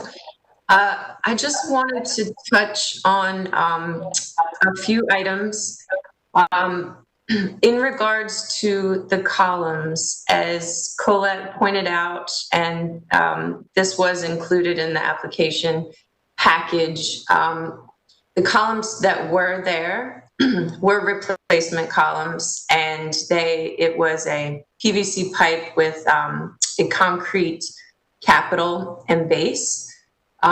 So in the staff comments, I revisited the cases that Colette had referenced in regards to synthetic columns being denied. And I just wanted to point out a major difference between those cases and this case, with the exception of the Peace Street addition that received synthetic columns. Each of the other historic buildings, the one on Blunt Street, 516 North Blunt Street, the Murphy School, and the Bailey Bunn House, all of those buildings had their original columns. And based on my reading of the minutes, the fundamental question was whether or not those existing original historic wood columns could be repaired. And so I understand that the guidelines recommend replacing in kind and repairing as a first sort of strategy. But I think it's important to note that the original columns have been missing for many years. It is my assumption that they would have been wood, although on the interior of the building, we do have plaster columns with plaster bases and capitals. So it's a bit of an assumption, an educated guess on our part. We did look at the sister building to Montfort Hall, the barracks in Tarboro, and the columns there are wood. So again, I just want to note that this is not replacing a wood column. This is a new column where the existing columns did not exist. So I did just want to point that out. Also in regards to the after the fact construction that happened on the site, when we submitted for the COF application in May, this was not yet constructed. However, we ran into an issue with the contractor trying to go as far as he could, as far as possible, as quickly as possible. And that is why we found ourselves in this predicament, coming back to you all with these alterations to the porch being made. But primarily it is the roof form of the rear porch that we have changed, and that is by design to shield equipment, to screen mechanical equipment. All of those drawings are in the application. And then lastly, I just wanted to note, again, in terms of the removal of the tree and the lack of a replacement tree, not including this pine in the original applications for tree The initial one in 2019 was for 15 trees. And then with our master landscape approval, another 20 trees were approved for removal. So that is a total of 35 trees that we are removing, and we are planting 39 trees. So if there is, if the committee feels strongly that we need to add an additional replacement tree, the owners are happy to do that. So I'll take a breath, and I'm here to answer any questions that you all have. Thank you. Thank you. Yep, it's our experience when people drop off the COA committee, they don't care anymore about getting approval before they do stuff. So we just made that note. And so, all right. Are there questions for the applicants from members of the committee? Janine McCauley. Yes, thank you. My question is, so you do have an approval for replacing those front columns out of wood, and can you speak to why that is no longer what you're applying for? Sure. Well, just generally speaking, I think that if the original columns were indeed wood, part of the reason why they're gone is because of their location and exposure. So the request for a synthetic material, which I understand has been approved for capitals and bases, the request for the synthetic material is primarily based on the fact that it is a superior material in terms of longevity. Also, I think that I did put in the application, I found an example of the polystone columns, and as staff noted, they are not on a building in the historic district, but I did visit those columns. The manufacturer provided me with the address, and I spent a lot of time getting up close and personal with them, knocking on them, looking at the physical appearance. And it would be the owner's preference to have a single material in terms of replacing these elements. And also just my own personal opinion, I think that even in close proximity to this material, I think you would be hard pressed to tell the difference between that and a wood column. And also, as an aside, as part of our tax credit application, SHPO has approved the use of these columns, just for your reference. So, Laurie, what color are they going to be? White? Yes. There's a Sherwin-Williams pediment is the paint color that has been selected for the columns. Okay. Are there questions from other members of the committee? Mr. Tim, you got questions? Lori, why are they removing that pine tree? Well, Jimmy, honestly, we should have asked to remove it when we asked to remove all of the trees on the northern property line. Those trees were removed because of the stormwater intervention we were doing there. And Jimmy, I actually went back and I looked at the minutes from the master landscape plan approval. And I noticed that you noted that you could make some arguments for not keeping those to begin with. They are past their prime. They don't really appear to be that congruous with the other mature trees on the site. And now that we have this outlier, it's not a good look. So that was an oversight on our part we should have requested that that be removed originally. So by my observation on site, there are 3 pine trees in a group, and the one that you're proposing to remove is in the middle. I think the one that we're proposing to remove is the furthest south. It's the largest. But the other 2 were already approved for removal. They just have not yet been taken down.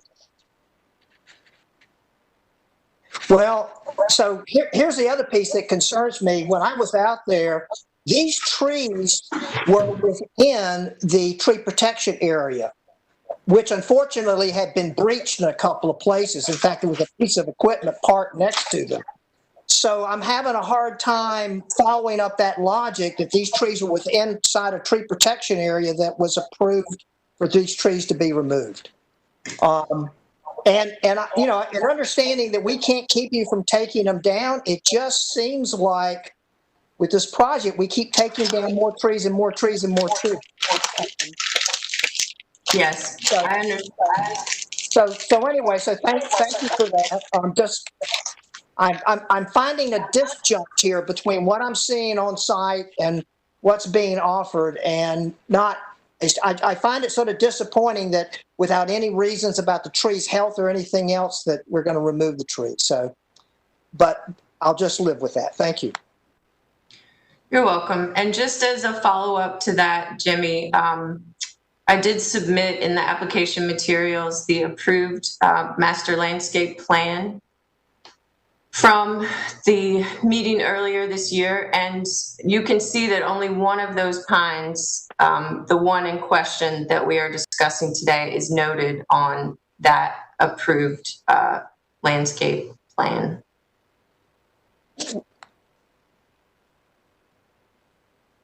That without knowing whether all the trees were accurately located or not, the key thing is that the trees that are within a tree protection area are assumed to be protected whether or not they're on the plan. You know, so anyway, so but today it's about one tree. So thank you. Yes, sir.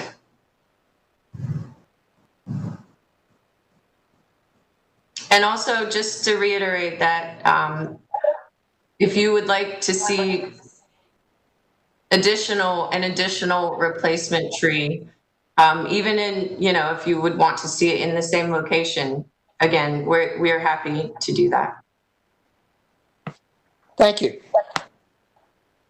So Laurie, it looked to me like that you were stacking fill up against some of the trees that are adjacent to Mountford Avenue, and looking at this, looking at your previous landscape plan, it looks like there were a couple shown in green on that plan that you intended to be saved, I think.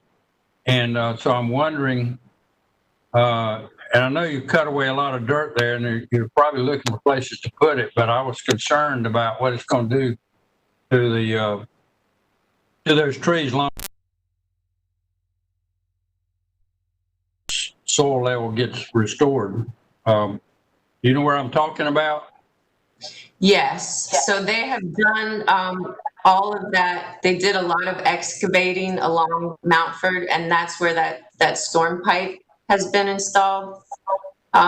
You can see at the corner in Colette's photo, they've already busted up the curb and the gutter there to get that pipe tied in. So I will definitely follow up on that.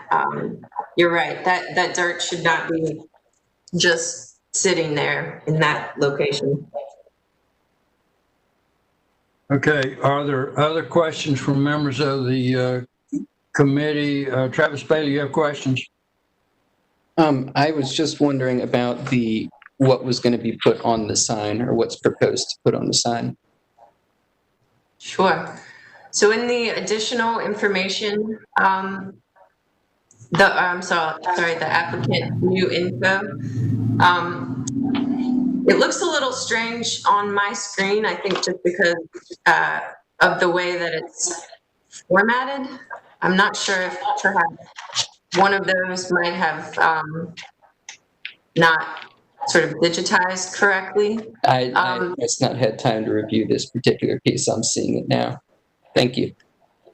Sure. And this is, we think this would be pretty close to the final design. We really did this just so you all would have something to look at beyond the description that we gave you. But again, the intention is to keep it small, similar to the Raleigh Historic Landmark plaques. There is one of those on the building itself. But the intention is along Boylan to just have the name of the business, and then probably also the year that it was built. And then the sign that's being proposed for the Mountford side would also have the address. And just a quick note about the fence location of the signage that we are proposing. The owners feel that having a small, simple sign affixed to the fence would be less intrusive than doing something freestanding. And certainly it could be much smaller.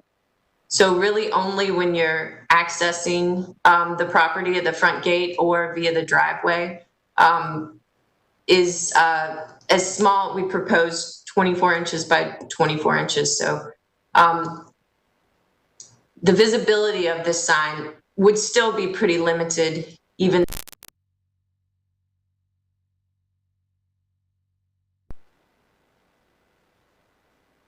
Thank you. Sure.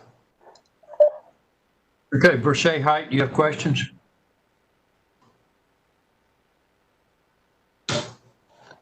I do have one question, and this could be a result of my kind of newness to the group, but what I guess is triggering the mechanical equipment on the roof of the expansion piece? I see the change in the drawings, but if you could provide some background on that. Sure, I would be happy to.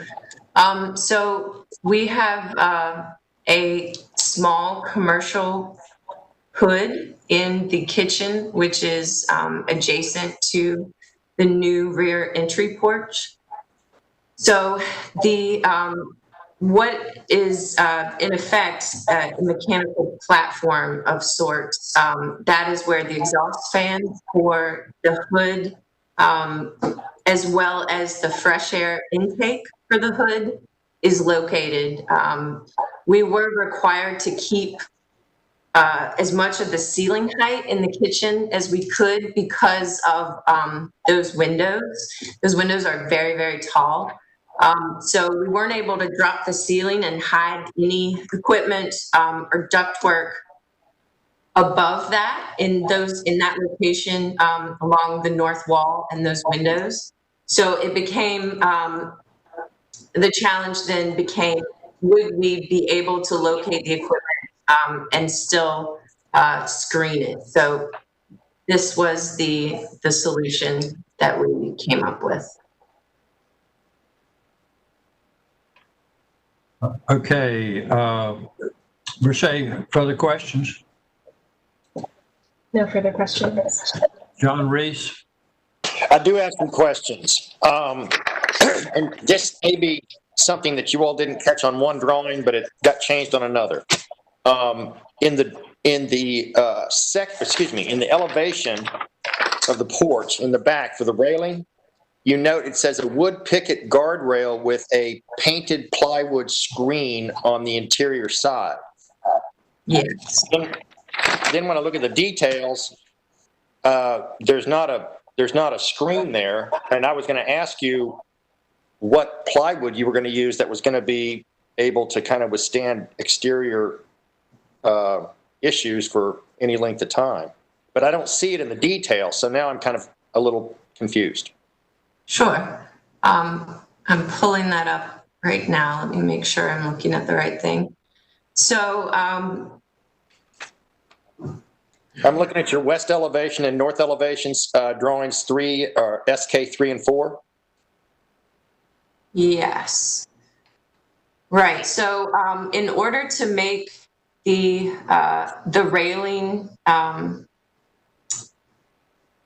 in order for it to actually, behave as a screen, the pickets will not do enough to screen that equipment. Understand? Yeah. So the idea is just to attach treated plywood paneling on the inside of that wood, in effect, is just a large screen. So that is not, you're correct, that is not really called out in the section details. But the intent is to just provide a solid backing to the pickets that would block your view. I understand your intent. I question the use of the plywood from just a maintenance standpoint, because plywood is going to, anyway, that's separate, I think. But I think that I'd like to know more about how it's going to be attached, or is there a spacing between it so that the shadows of the rails or the pickets kind of have some depth to them and some space, just some understanding of detailing that screen a little bit more congruous with kind of an open rail. Yes, that's a really good point. The idea would be for the pickets to be proud of the additional screen, so you get the shadow lines and the depth there. But I think that that's something we would be, we're a little gun shy about doing too much else at this point without approval from the committee. So I would be happy to further detail that out and provide those details to you all. I'd like to know more about the material, and also material that, and I would be okay with a synthetic material. I don't know if I'm stepping on my bounds here, but something that would be more durable than plywood over time, and also understanding the detail of how it's going to be attached so that it has some airspace between the back of that rail and the face of the panel. Yes, absolutely. I think we could it would behoove us to make a mock-up as well. Thank you. That would be great. 2 more questions, or 3 more questions. I don't know. Can you see this? Where is this stuff going? Sure. So the door, those door elevations were part of the applicant's new info. So if you look at that, there is the square top door, and then the arched top door, and then I included an elevation that shows that we are requesting that the double door at the rear porch entry have an arched top light. And then you can't see it in any of the elevations, but there's a basement door directly below those double doors. So the square top, it's a little less of a formal entry, and there's also a lot less headroom in terms of the ceiling height of the underside of the porch. So we're proposing that the square top door be on the basement level, and the arch top door on the first floor. But I would like to note that the vertical paneling that you see in the bottom portion of that door, we do not want to do that. That would just be like a flat panel, similar to what is on the original front doors. That's good to know. And I assume that the arch, the kind of flat arch door is replacing the 2 pair of doors in SK3 that's shown in that drawing? Yes. Okay. SK3, yes, sir. So yes, where that is showing the flat top. Okay. Yes. Are these both clear glass or obscure glass? These are both clear glass. Okay. In all of the doors that you're doing, or in the 2 doors that you've submitted? Yes. I think we might want to do some kind of a translucent glass in the basement level. We do have, there is a fire sprinkler riser there.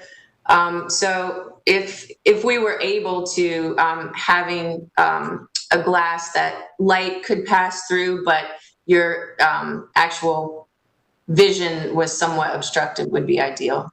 Okay. And finally, on the sign, I'd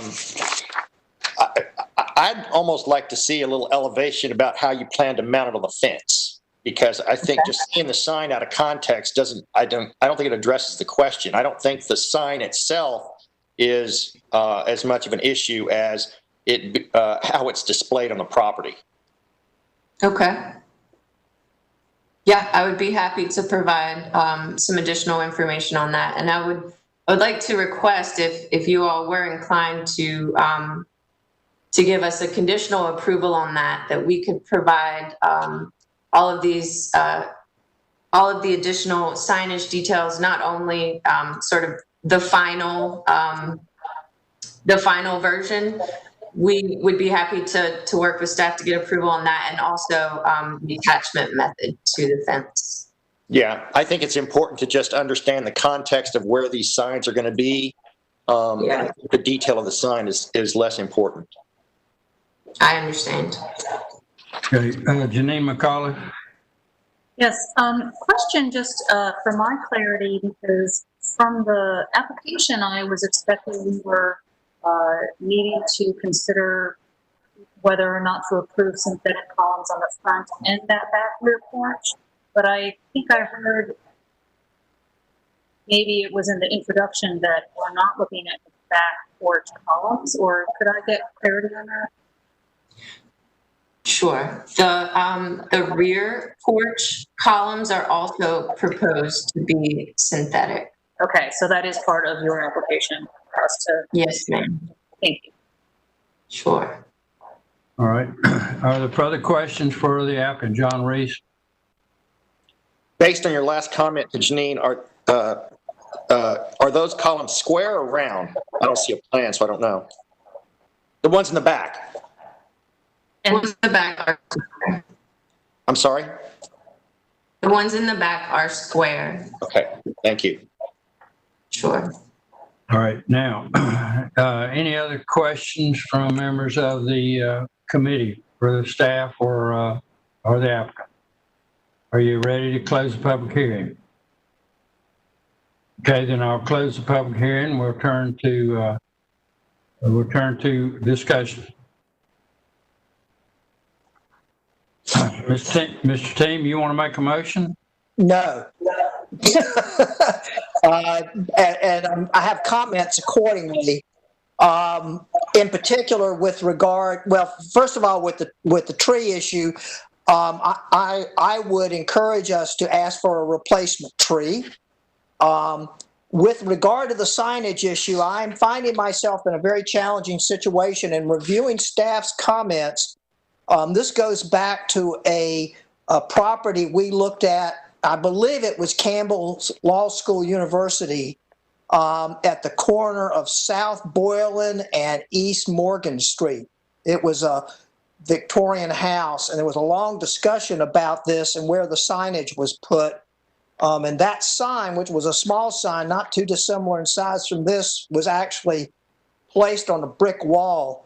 And it was a split vote, and I was one of the nays.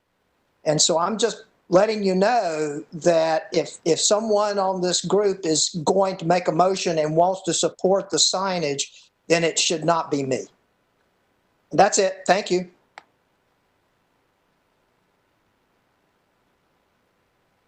We need to get a motion out for discussion. Janine, you want to get us started with something? Well, I'd like to maybe make a comment that what I was leaning towards was Well, and let me preface, even before that, we've had discussions, I think it might have even been about this property and the use of synthetic materials. And I do think to me, it's really challenging to think we're going to approve a synthetic material that we're not looking at in person. In this forum that we're in now, it's very hard for me to feel comfortable about saying yes to. I didn't have a chance to go see what the applicant was mentioning as an example of this in the region. And so I can't feel comfortable, I'll just put that out there, approving that material. Having said that, synthetic materials on the back for those back columns sure feel like it's a more appropriate location than the front. So that's kind of wanted to put out there for discussion. All right, further discussion from members of the committee. So Janina, what are you talking about? Are you talking about deferring so we can see the material? Whether it's deferring or saying we need to, as a condition, be able to see and approve the material to whatever extent that needs to happen. I don't know if that would be staff or us. Right. Now, do you think it's appropriate that the staff see that material or us? Tanya Tully here for staff saying, we brought it to y'all for y'all to decide. Okay. I know it's in the facts, but I will point out again that synthetic bases and capitals have already been approved by shown by the committee to be Congress, and so staff regularly approves synthetic capitals and bases in situations such as this. We brought it to you because it was the shaft as opposed to the capital and base. So we, particularly as to the base, we ultimately concluded that because of weather and the like, we needed to make it work, and we, in particular where it was going to be painted and nobody's going to know what's underneath the paint. Mm-hmm. John Reese, your discussion? Yeah, I'd like to propose, because I think this kind of works in all of the various issues we're discussing. I'd like to see mock-ups or at least samples if possible. I don't know how we do that, but my issue, I don't have an issue with the synthetic shaft. I have an issue with how hollow it sounds when you knock on it. And as far as understanding the detail, because they've already discussed the idea of creating more of a mock-up for how the sign fits on the fence and now I'm more interested in how they're going to screen the back of that mechanical rail. So it's almost like I'd like to see some kind of more detail about that, and I don't know. Folks, we got several things here which suggest that we need to be seeing what we're doing, and staff does not want it kicked back to them. And I know that the property owners have been at this a long time, but we do need to get it right, and we unfortunately on this committee have a job to do. So I'm inclined to think that this is moving toward needing to defer it, and I'm sorry for the delays in the pandemic, but I'm seeing a need to defer it and try to bring all this back. And with Lori, haven't heard all the comments and see if we can't knock out everything next month. If that's where you all are leaning, I see a lot of heads nodding here. Can I have a motion to that effect? Janine, you want to try that motion? Sure. That one doesn't require a lot of. I don't need to look up too much for that one. Pretty straightforward. Okay. All right. I move that based on evidence that's been presented in this application. No, you don't need all that. I just say. No, you just say I move we defer the application until the August meeting, and hope that our questions are addressed at that time. Okay. Do we need to be specific about what we're needing to be addressed, or? I hope everybody's heard all that. Okay. But if you want to itemize the things in particular, that'll be fine. It's the signage and the mounting to the fence, and it's the screening of the mechanical, and it is the synthetic materials on the columns. Right. And John Reed seconds that motion. And is there any discussion? All right, I'll call the roll on that motion. Janine McAuliffe? Aye. Jimmy Team? Aye. Travis Bailey? Aye. John Reese? Aye. And Brashay Height? Aye. And I vote aye as well. So that matter is deferred to the next meeting. And so, and with that, and without objection, I'm gonna excuse Janine McAuliffe. Her firm is getting an award in about 30 minutes, and she's trying to run and be there for that. So, Janine, thank you for that. And John Reese, thank you for being here, because it turns out we need you. So, okay, take care. We will see you next time, Janine. The next matter to be heard, and the last matter on this agenda, or last hearing matter anyway, is number 85-2020 401 East Whitaker Mill, the county home.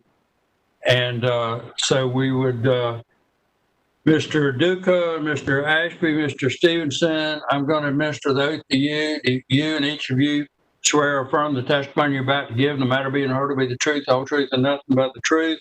Please answer when I call your name. Sebastian Duca. I do. Tim Ashby. Yes. I do. Robert Stevenson. I didn't hear you, Mr. Stevenson. I unmuted. Yes, I do. All right. Now with that, Paulette Canane, will you explain this proposal?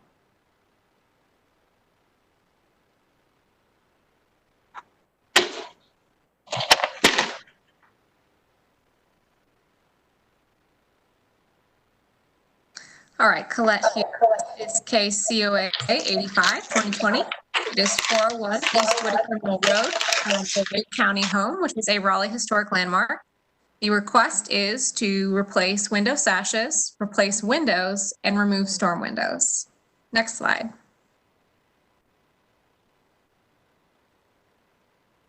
So this is a view of the property from East Whitaker Mill Road. This is the front facade. This is a detail of that front facade from the circle driveway. Another view of the front facade. And this is from the other side of that front circle. Next slide. And this is a view from Pine Drive, which is to the west, looking back east on the property. You can go back. Staff's recommendation is to discuss the replacement of all window sashes on the structure in light of the historic character and condition, and approve removal of the storm windows.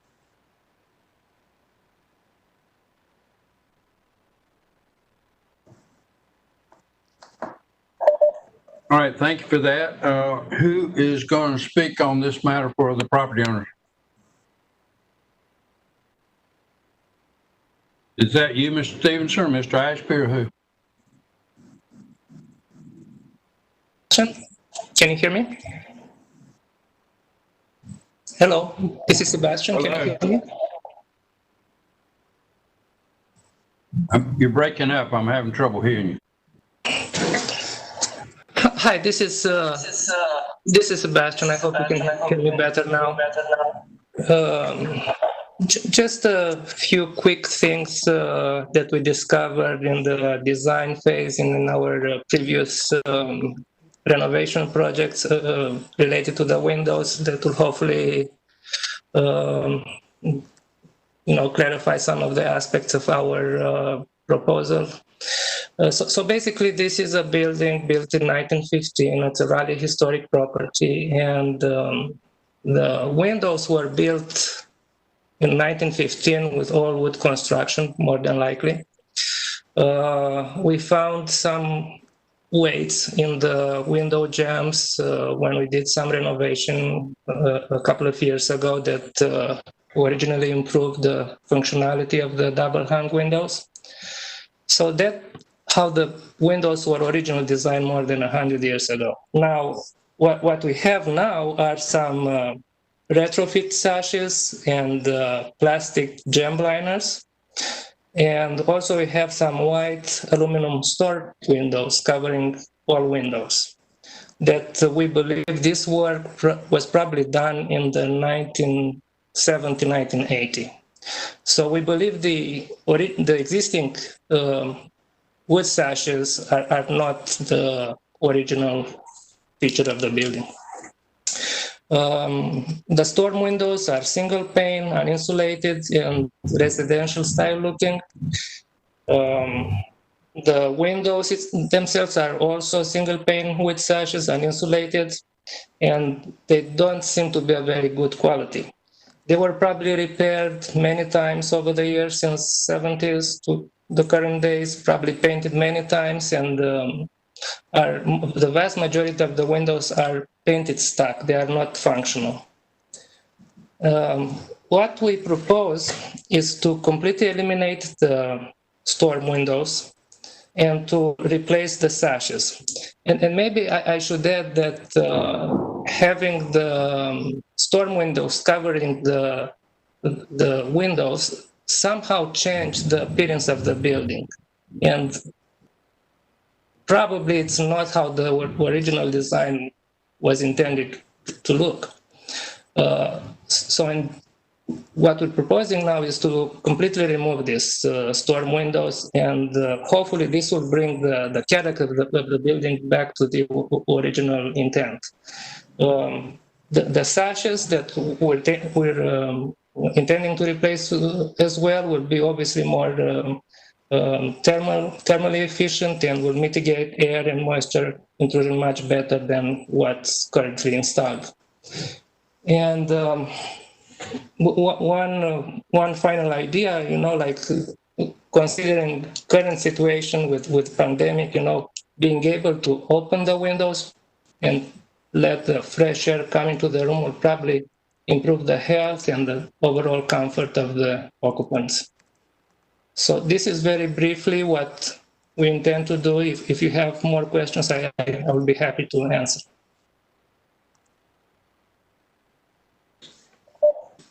So let me lead off, Mr. Duca. Usually we try to preserve original fabric or historic fabric, and given the age of this building, there may be a lot about this building that has achieved secondary significance in the intervening years since it was originally built, or even since the fire in 1947 or 48, whenever that was. I'm concerned that this is sort of a global proposal without detailing which ones are beyond repair, which ones perhaps could, with a little bit of TLC could be repaired. It doesn't seem to me that we have that kind of detail, and I'd ask you to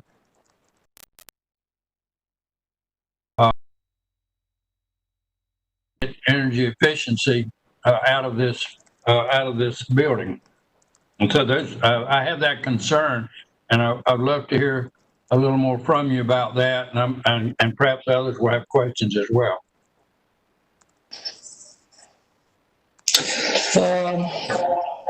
Yes, I understand the concern. Now, we tend to believe that all windows were installed pretty much at the same time, 1970, 1980, we believe. And like I said, in the previous renovation projects, we had certificate of appropriateness for some windows replacement. And at that point, we kind of realized in what state are the wood windows are. So we kind of think all the windows are pretty much at the same level of degradation, I would say. So it's true we haven't investigated every single one. We haven't, removed components to see how exactly are, but we have a general idea, and we tend to think that they are pretty much all of them are in somehow in advanced state of degradation, repaired many times, like I said, and painted many times. So now probably would be a really good time to upgrade the windows.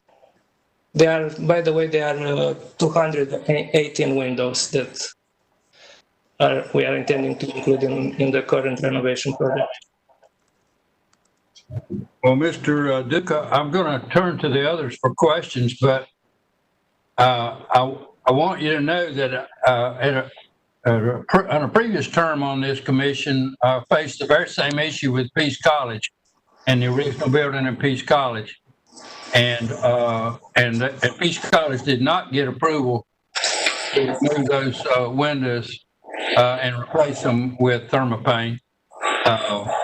They were advised to come up with attractive storm windows, put them on the inside if need be, but there were a lot of things could be done other than just take out all the sashes. And so I definitely have some concern. We'll see what other people think about the matter. It's very challenging for us, but it's very challenging for you too, I'm sure. Mr. Team, do you have questions or comments? Your comments, Nick, were right to the point. I was thinking about the Peace College project as well.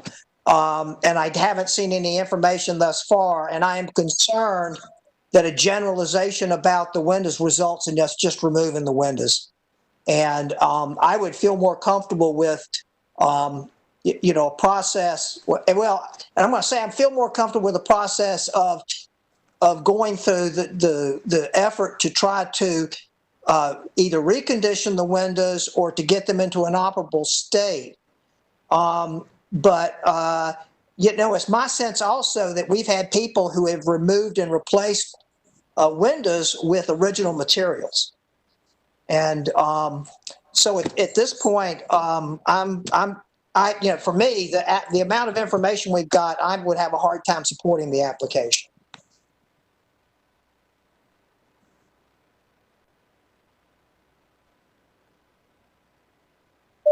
Travis Bailey. No, I concur with both your and Jimmy's assessment about the windows. No question. John Reese. I'm going to be the odd one out here. As I understand it, you're saying, as I'm looking on this one sheet that you compare the current conditions with the 1947 photos, and it's obvious that they really stripped out what was there in 1947. It looks, I'm pretty convinced of that, especially when you show the difference between the existing mullion and the one that was there in 1947. I am quite aware of residential style storm windows, which I got to tell you, this building has not been lovingly cared for over the years. And it seems that they have taken a great deal of liberty in using the cheapest materials possible to solve the problem at the time. The very fact that you can replace those windows and have them be operable, to me, that's more historical and in line with congruous design of the building than leaving what's there now. I'm not quite sure that just because it's old, is it congruous? Because I think that I don't know that there is a congruity here relative to what's there now. Had we been a committee at the time that these windows were replaced the first time, that's when we should have said no. So I'm not sure. Because I kind of get it. So from your perspective, I get it. So, and it's maybe that architect thing. I'll stop now. Any comments or questions, Verche? I guess I would say I'd have to agree with John's assessment and the comments that he made about the windows. And clearly, I think he makes a great point about the state that they're in. and the approach and what's happened to them over the years. So I would say this is a pretty sound application also. Say that, give me that last line again. I couldn't quite hear you. I would say that this is a pretty sound application also. Okay. So I agree that the building has not been loved, and it could be a lot better, and it's a lot about how we get there from here, thinking carefully about the historic fabric. But our real problem here is that we don't really have the kind of detail, but we just sort of have a 30,000 foot look at it, a height. And so I'm troubled about it. And Mr. Duca, with the kinds of questions being expressed, I'm a little concerned that if we went to a vote right now, the vote might be no, and the effect of that kind of vote in this setting is to cause you to have to wait a long time before you can come back and do it. And so I'm thinking that it's probably in your interest to try to get more detailed information and provide us that information, because you're going to have a hard time getting enough votes with what you got here. So I wonder, Mr. Duca, what would be your view and your colleagues, because we haven't heard from them, on deferring this matter for a month to give you time to dig a little deeper and get more information than what you've been able to provide tonight. So what do you say to that, Mr. Duca?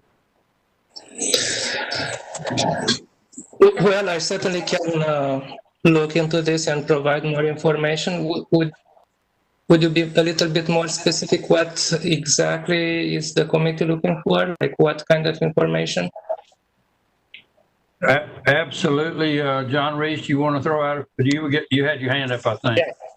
I actually think that to bring in a sample of the actual window that you're going to be using and a sense of a mock-up of how it's going to be installed relative to the original details that you've discovered in your survey. I think that this is about making sure that vinyl or metal or a window type that is just going to be another cheap applique to what's already been a cheap applique doesn't solve the problem. I think we need to understand that it is, or that we're comfortable with the intent of the design of this building when it was first done, and that we try to do as much as we can to bring it back to that in real materials that take it there. I hope that makes sense. Certainly. Maybe I should clarify. Our intention is, following the Raleigh Historic Commission guidelines, is to mimic and to replicate what's there. Like, in other words, the new window will replicate exactly the profile, the size, the material, what's already installed. I understand that, but I think that since we have some members of the committee right now who are wary of that, I think, being an architect, I get what you're saying. But you're not talking to architects here. You're talking to people who are very concerned about the historical nature of what's there and making sure that it is not going to be incongruous with the original design of that building. So I think that it's very important to kind of have a hands-on kind of understanding of it versus a verbal description and a promise that we have no control of once it's been approved. So Mr. Versailles, you had a question. Yeah, I just would like to add to that as far as something that maybe we would like to see. Even from a drawing perspective, you've got the elevations kind of diagram that's done in a very general way. And so I know it's a lot of windows, but a more detailed analysis of that, maybe something that says highlights which windows are beyond the point of repair versus ones that could be salvaged. That degree of information across the entire facade, I think, can help us make an informed decision. And okay. I'd agree. We need to.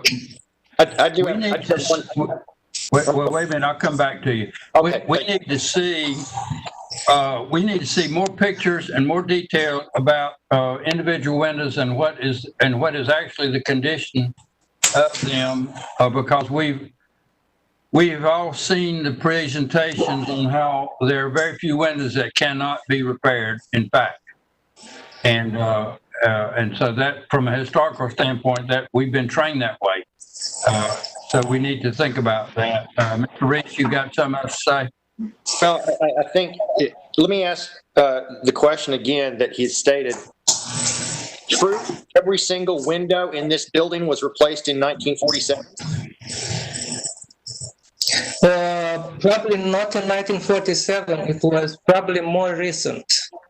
Because like we determined, the windows currently have plastic gem liners. I understand. So that kind of design was probably done in 70s, 80s. Okay. So that's our estimation. I guess my question is, can you determine and actually show evidence of an original window in that project so that we can have some understanding about what was supposed to be there from the day it was built?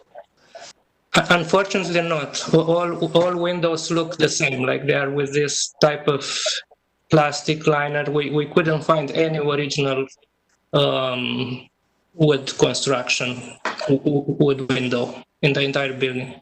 So what were the pictures of? Because those sashes that you showed pictures of are wood, no? Oh, I'm talking about the liner. I'm talking about the gem liner, sorry. Yeah, okay. I understand. Well, that's. I think that just exacerbates the point that we need to understand this much more, because when you say a vinyl jam liner, that makes my hair on my back of my neck stand up. But the idea that I understood was that these would be as original to the original windows as much as possible, and that I think has merit. But when you said vinyl, that means I want to say how the window jam and what the material is of that vinyl or that liner, and understand how it's going to fly, because obviously that vinyl can't be painted. I want to know if it's something that I just need more information on it. And I think there needs to be a real kind of physical mock-up or something to help everybody on this committee buy into what you're trying to do. Understood. And maybe just to clarify, what is now installed in the building is plastic gem liner. It's not what we intend to use. Well, as I understand, you are. You said vinyl, so plastic. Plastic. No. You said that you're going to replace it with vinyl. I was wrong. Sorry. We are not intending to use vinyl. No. Okay. This is why we need. This is why we need a real physical thing that we can actually look at and understand better. I think in terms of how it's attached and how it's put in, and I think that will either sell or kill a lot of votes on this committee. Understood. Mr. Team, did you have other questions or comments? Mr. Bailey, did you?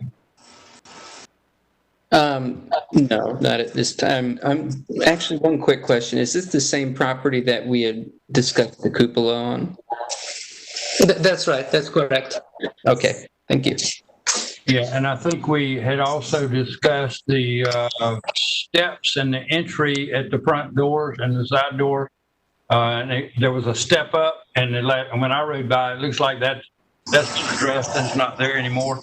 I think that's right. All right, then I'm going, with this feedback, I'm going to entertain a motion to defer this. Mr. Team? I move that we defer the application.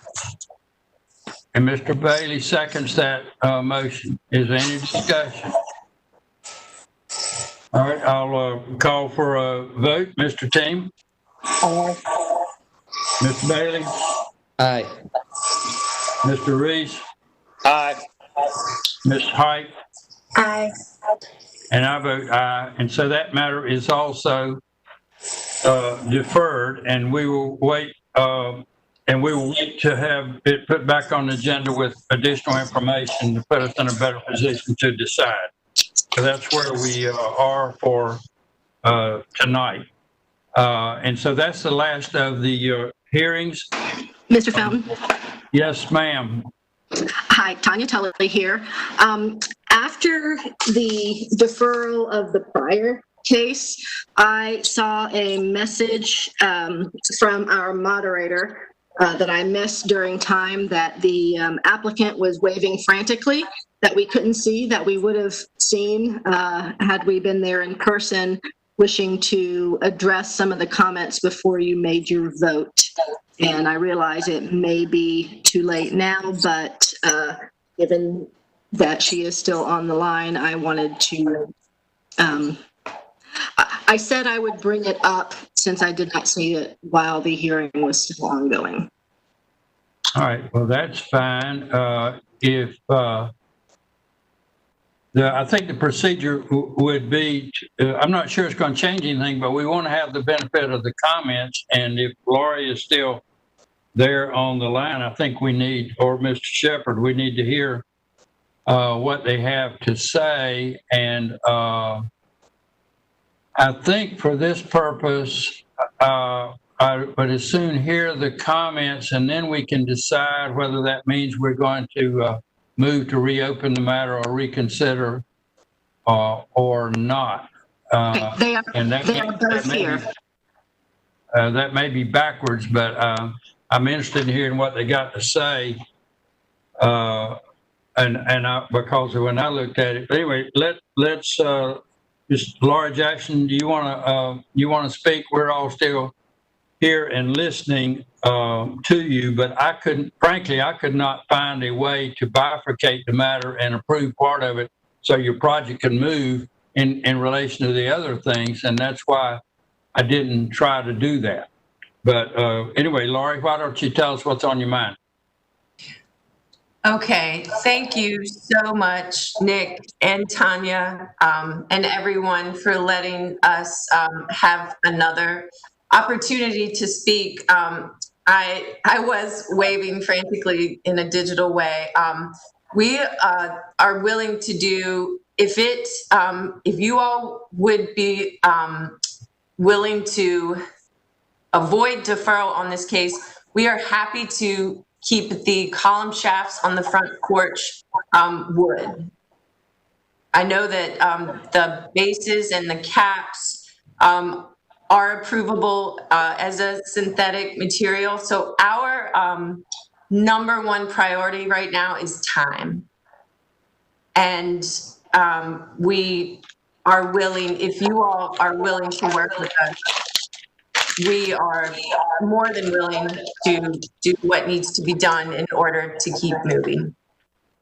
The one thing I will add as staff is that the types of details, such as how a fence, if the location is appropriate to put a sign on a fence, not saying one way or the other there, but that's the type of detail staff is familiar with seeing, similarly to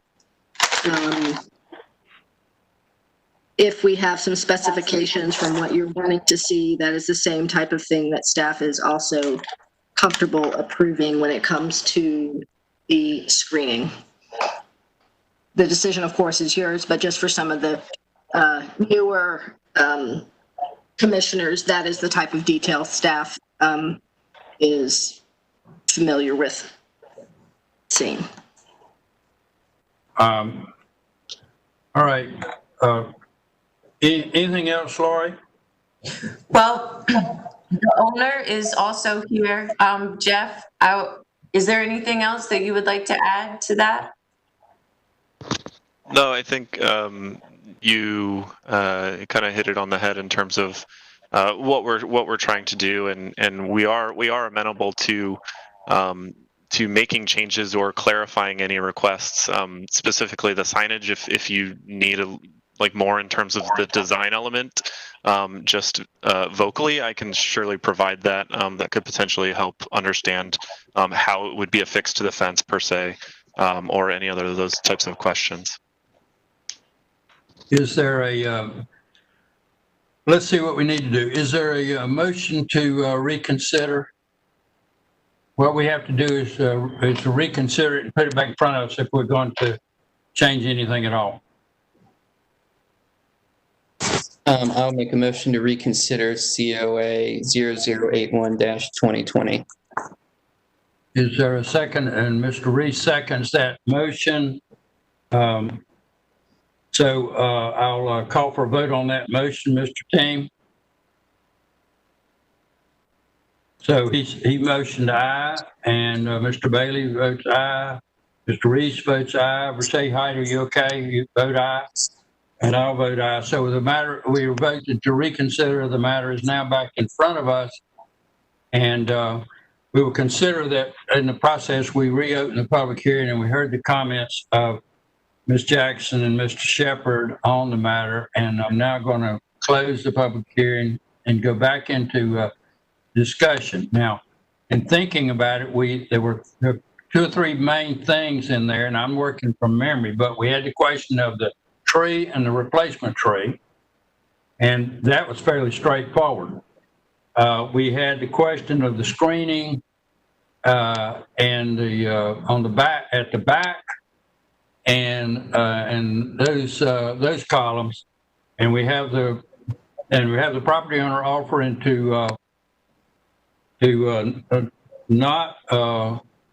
switch material at the front rather than delay the project.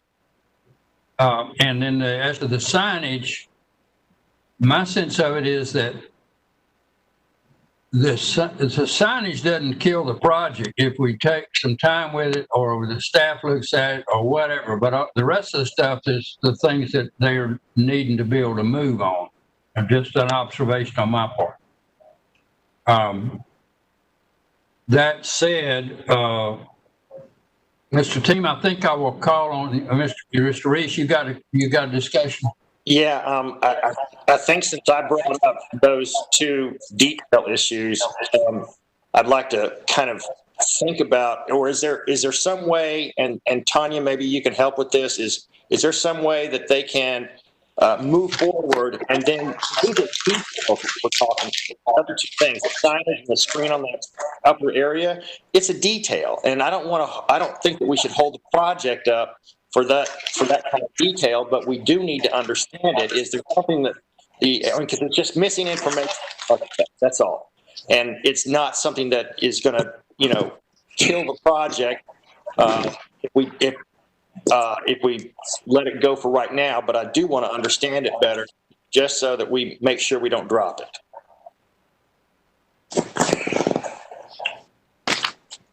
Tanya, do you want to comment? Or you want us to deal with it? I'm not sure I understood.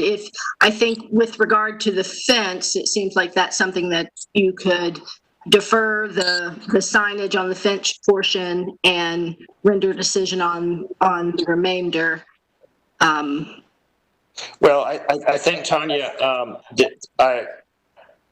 will you guys be able to understand, based on the comments from the committee, the issues that we have with the rail screening the mechanical equipment? So what I heard is that you wanted the screening to have the greatest appearance of it actually being a picket, with there being a separation between the solid screening material and the pickets, so you have the greatest shadow. Yes, exactly. That's what I heard. And questioning the use of the plywood, because I think that I'm assuming it's okay because it's a screen thing, that they can use a polypropylene panel or something that's not going to rot over time. Because it's on an addition, the commission has previously found that synthetic materials are appropriate for additions. Fine, then that would be the only suggestion that I think you could add to it, and then from then on, you guys can see it. You're very up to date. You understand. You got it. Mm-hmm. And we can always listen to this again if we need to, but that's certainly a specification that you could put in as a condition of approval if you so chose.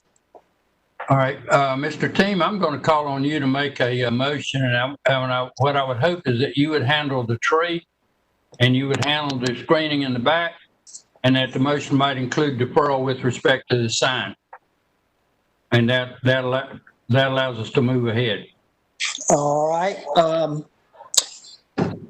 Sure. So based on the information contained in the application and staff's evaluation, that A, altering a rear addition, altering a rear porch roof, and changing exterior paint color are not incongruous in concept according to guidelines 1.3.1, 0.2, 0.6, 0.7, 0.8, 0.9, 2.4.1, 0.3, 0.5, 0.11, 2.8, 0.6, 0.10, 3.2.1, 0.2, 0.4, 3.2.5, 0.6, 0.7, 0.8, 0.9, 0.11, and 0.12 with the following facts as shown in the staff report, all 1 through 11.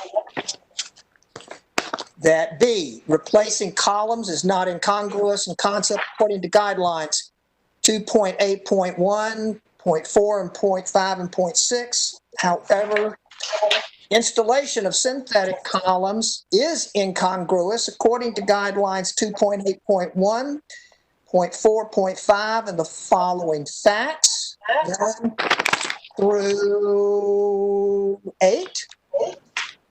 And that C, removing a tree is not incongruous according to guidelines 1.3.1, 0.6, 0.7. However, the removal of a healthy tree may be incongruous according to guidelines 1.3.1.5 and following facts 1 through 4. Installing signage is not incongruous in concept according to guidelines 1.8.2, 0.4, 0.5, 0.6, 0.7. However, the installation of signage on a fence is may be incongruous according to guidelines 1.8.2 and the following suggested facts 1 through 6. Okay, that said, let me suggest that we don't have to decide. We don't have to decide what we think about the sign if we're going to defer it. So we don't need to say it's in Congress or not in Congress. So you can leave it as may the way you said it. And then as to the tree, it's fine to say that the removal of a healthy tree is in Congress, but we can still let it be removed and waive the 365-day delay that was on my it. intention. And also, I want to add that we had some amended materials submitted by the applicant. Wherever that needs to go into the findings of fact, but that needs to be shown. One thing real quick on section. Now let me come back to item B, which is about the columns. Inasmuch as if the evidence was that the property owner is prepared to utilize wood instead of the synthetic material, then we don't have to decide whether the material is in Congress or not in Congress, because that issue has been modified and we don't actually have to take a stand on it. Now, maybe someday we have to take a stand, but we don't have to do it tonight. Well, my only concern is that we need to somehow then document that they have said that because it was not submitted as evidence in terms of the amended application. So, right. Well, we can make a finding of fact about that and do it in that way if you want to. Now, I'm just trying to get us there. Well, how about if we just leave B, let everything below drop out, and just put in 1 applicant has acknowledged that they're going to install wood columns. That's fine. Staff would request that you ask for clarity. I thought they were only offering that for the front. I think that is what they were offering. That's fine. That they will. Well, so at that point, if they're putting synthetic in the back and putting wood in the front, I would go back and say that B stays as it is with all the pieces, and we just add in a piece that they're going to put wood columns in the front. Why does the rest of this go away if they're going to use synthetic in the back? Isn't it all this doesn't it all apply? Yeah, but are you gonna let the column stay in the back, synthetic? Well, that's what I just heard. Yeah. Right, if that's what we mean to say, we need to make that part clear. Okay, We're going to use the original material in the front, allow the synthetic in the back. All right. And I would add that as fact number 9 under B. Okay. Everybody understand the motion? There may be some pieces of this that need to be revised, and we may need to look at the minutes before we approve them next month. But that it's clear the direction we're trying to go here. Yes. All right. Is there a second to that motion? All right. Travis seconds the motion. Any discussion? All right. I'm going to call for a vote. Those in favor, Mr. Team? Aye. And Travis Bailey? Aye. John Reese? Aye. Verche Height? Aye. And I vote aye, and the motion carries, and we need a follow-up motion now.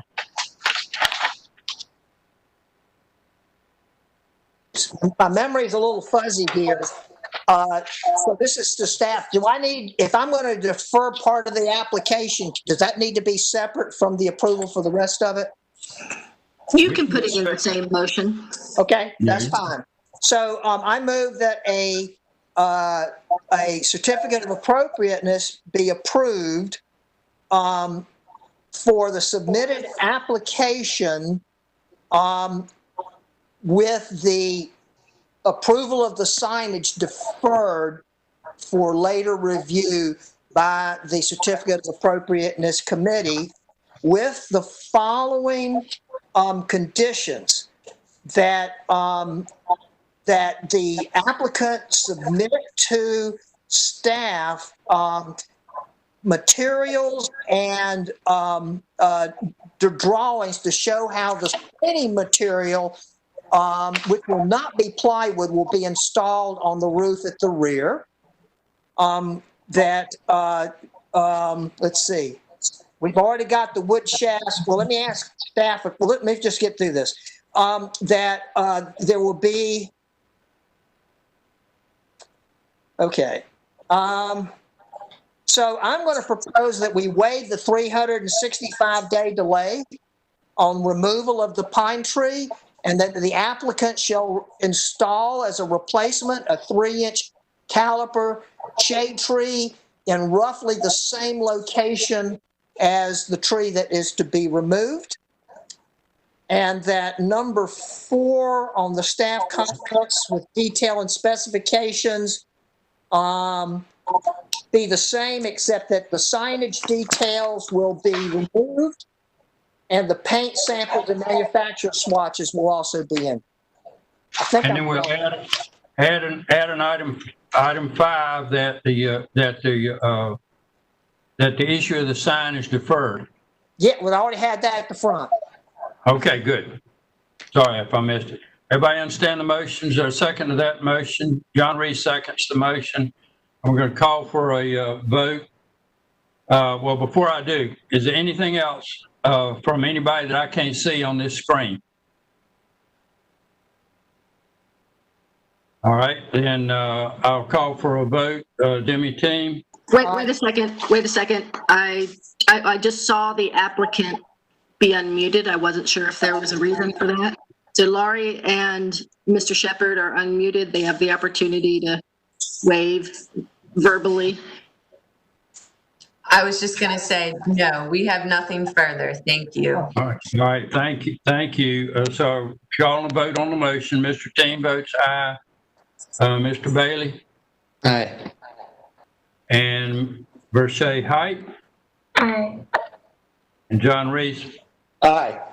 And I vote aye, and that takes care of that. And I do want, so that we'll go back to the postmortem, folks, and I do want to get back to things like, what are we going to do about those driveways What are we going to do to keep ourselves consistent? What are we going to do to follow up on things that don't get done the way we spent all this time deciding how it ought to be done? We've got to have more time on that. And staff, I guess what we need is what we need is a short enough agenda that we get 8 o'clock or get to 7 and we got a little time to talk about it. But we'd like some guidance on that. And, but I'm not sure we can do that now. I don't think we can either, and we will look and see what's coming up in August. Right now, so when we first started hearing the cases, having the meetings virtually, we were 2 months behind. As of August, we will only be 1 month behind without having to have 2 meetings in a month. What I might suggest we do is set up a separate COA retreat, virtual retreat to discuss this, and that way everyone's not tired after a case, and we can go over the issue generally with the new folks about what we do, and then specifically for the driveways, we will see if we can figure out if any of them were installed within the past 7 years. There is a 7-year time frame for zoning violations. If they were installed longer ago than 7 years, then they, Yeah. Can I ask you this, Tanya? Tanya, how would it be to do the retreat, but just do it by starting the COA meeting at 3 o'clock on the 27th, and that gives us 2 hours before we go to the public meeting part? I will have to find out. One of the challenges with with having public meetings is that we have to have them live streamed in order for them to be legal for open meetings laws. And so right now that is dependent upon us using RTN staff. Now we have been given permission that we can use Zoom and some other features, some other types. And I don't know yet if we have the ability to stream those without RTN staff. So there's some technical challenges to figure out first, but I do like the idea of keeping everybody together. And I just saw a note from Colette saying that we have just as many cases in August. So I will take what you said and see what we can do. Well, I'd be fine. We don't want to waste your time. Yeah, well, if we could do a Zoom, do a retreat, which it ought not to have to meet the same requirements. Then maybe we can do it that way. But if we need to, we can do Zoom at 3 o'clock and do the WebEx or whatever this is at 5. But I'll let you work on that. But it looks to me like we're needing to get focus on this as well as bring along the newer members. So, yes, sir. Okay, folks. Still some thunder and lightning out there. I'm going to declare the meeting adjourned, and thank you all and we've done some good work here today, and we made a few people happy. So it ain't all bad. All right, thanks. Great to see your smiles, and we'll get together and have a beer one of these times. Talk to you later. Bye. Thank you. Bye. We appreciate all your volunteer time. All right, you take care.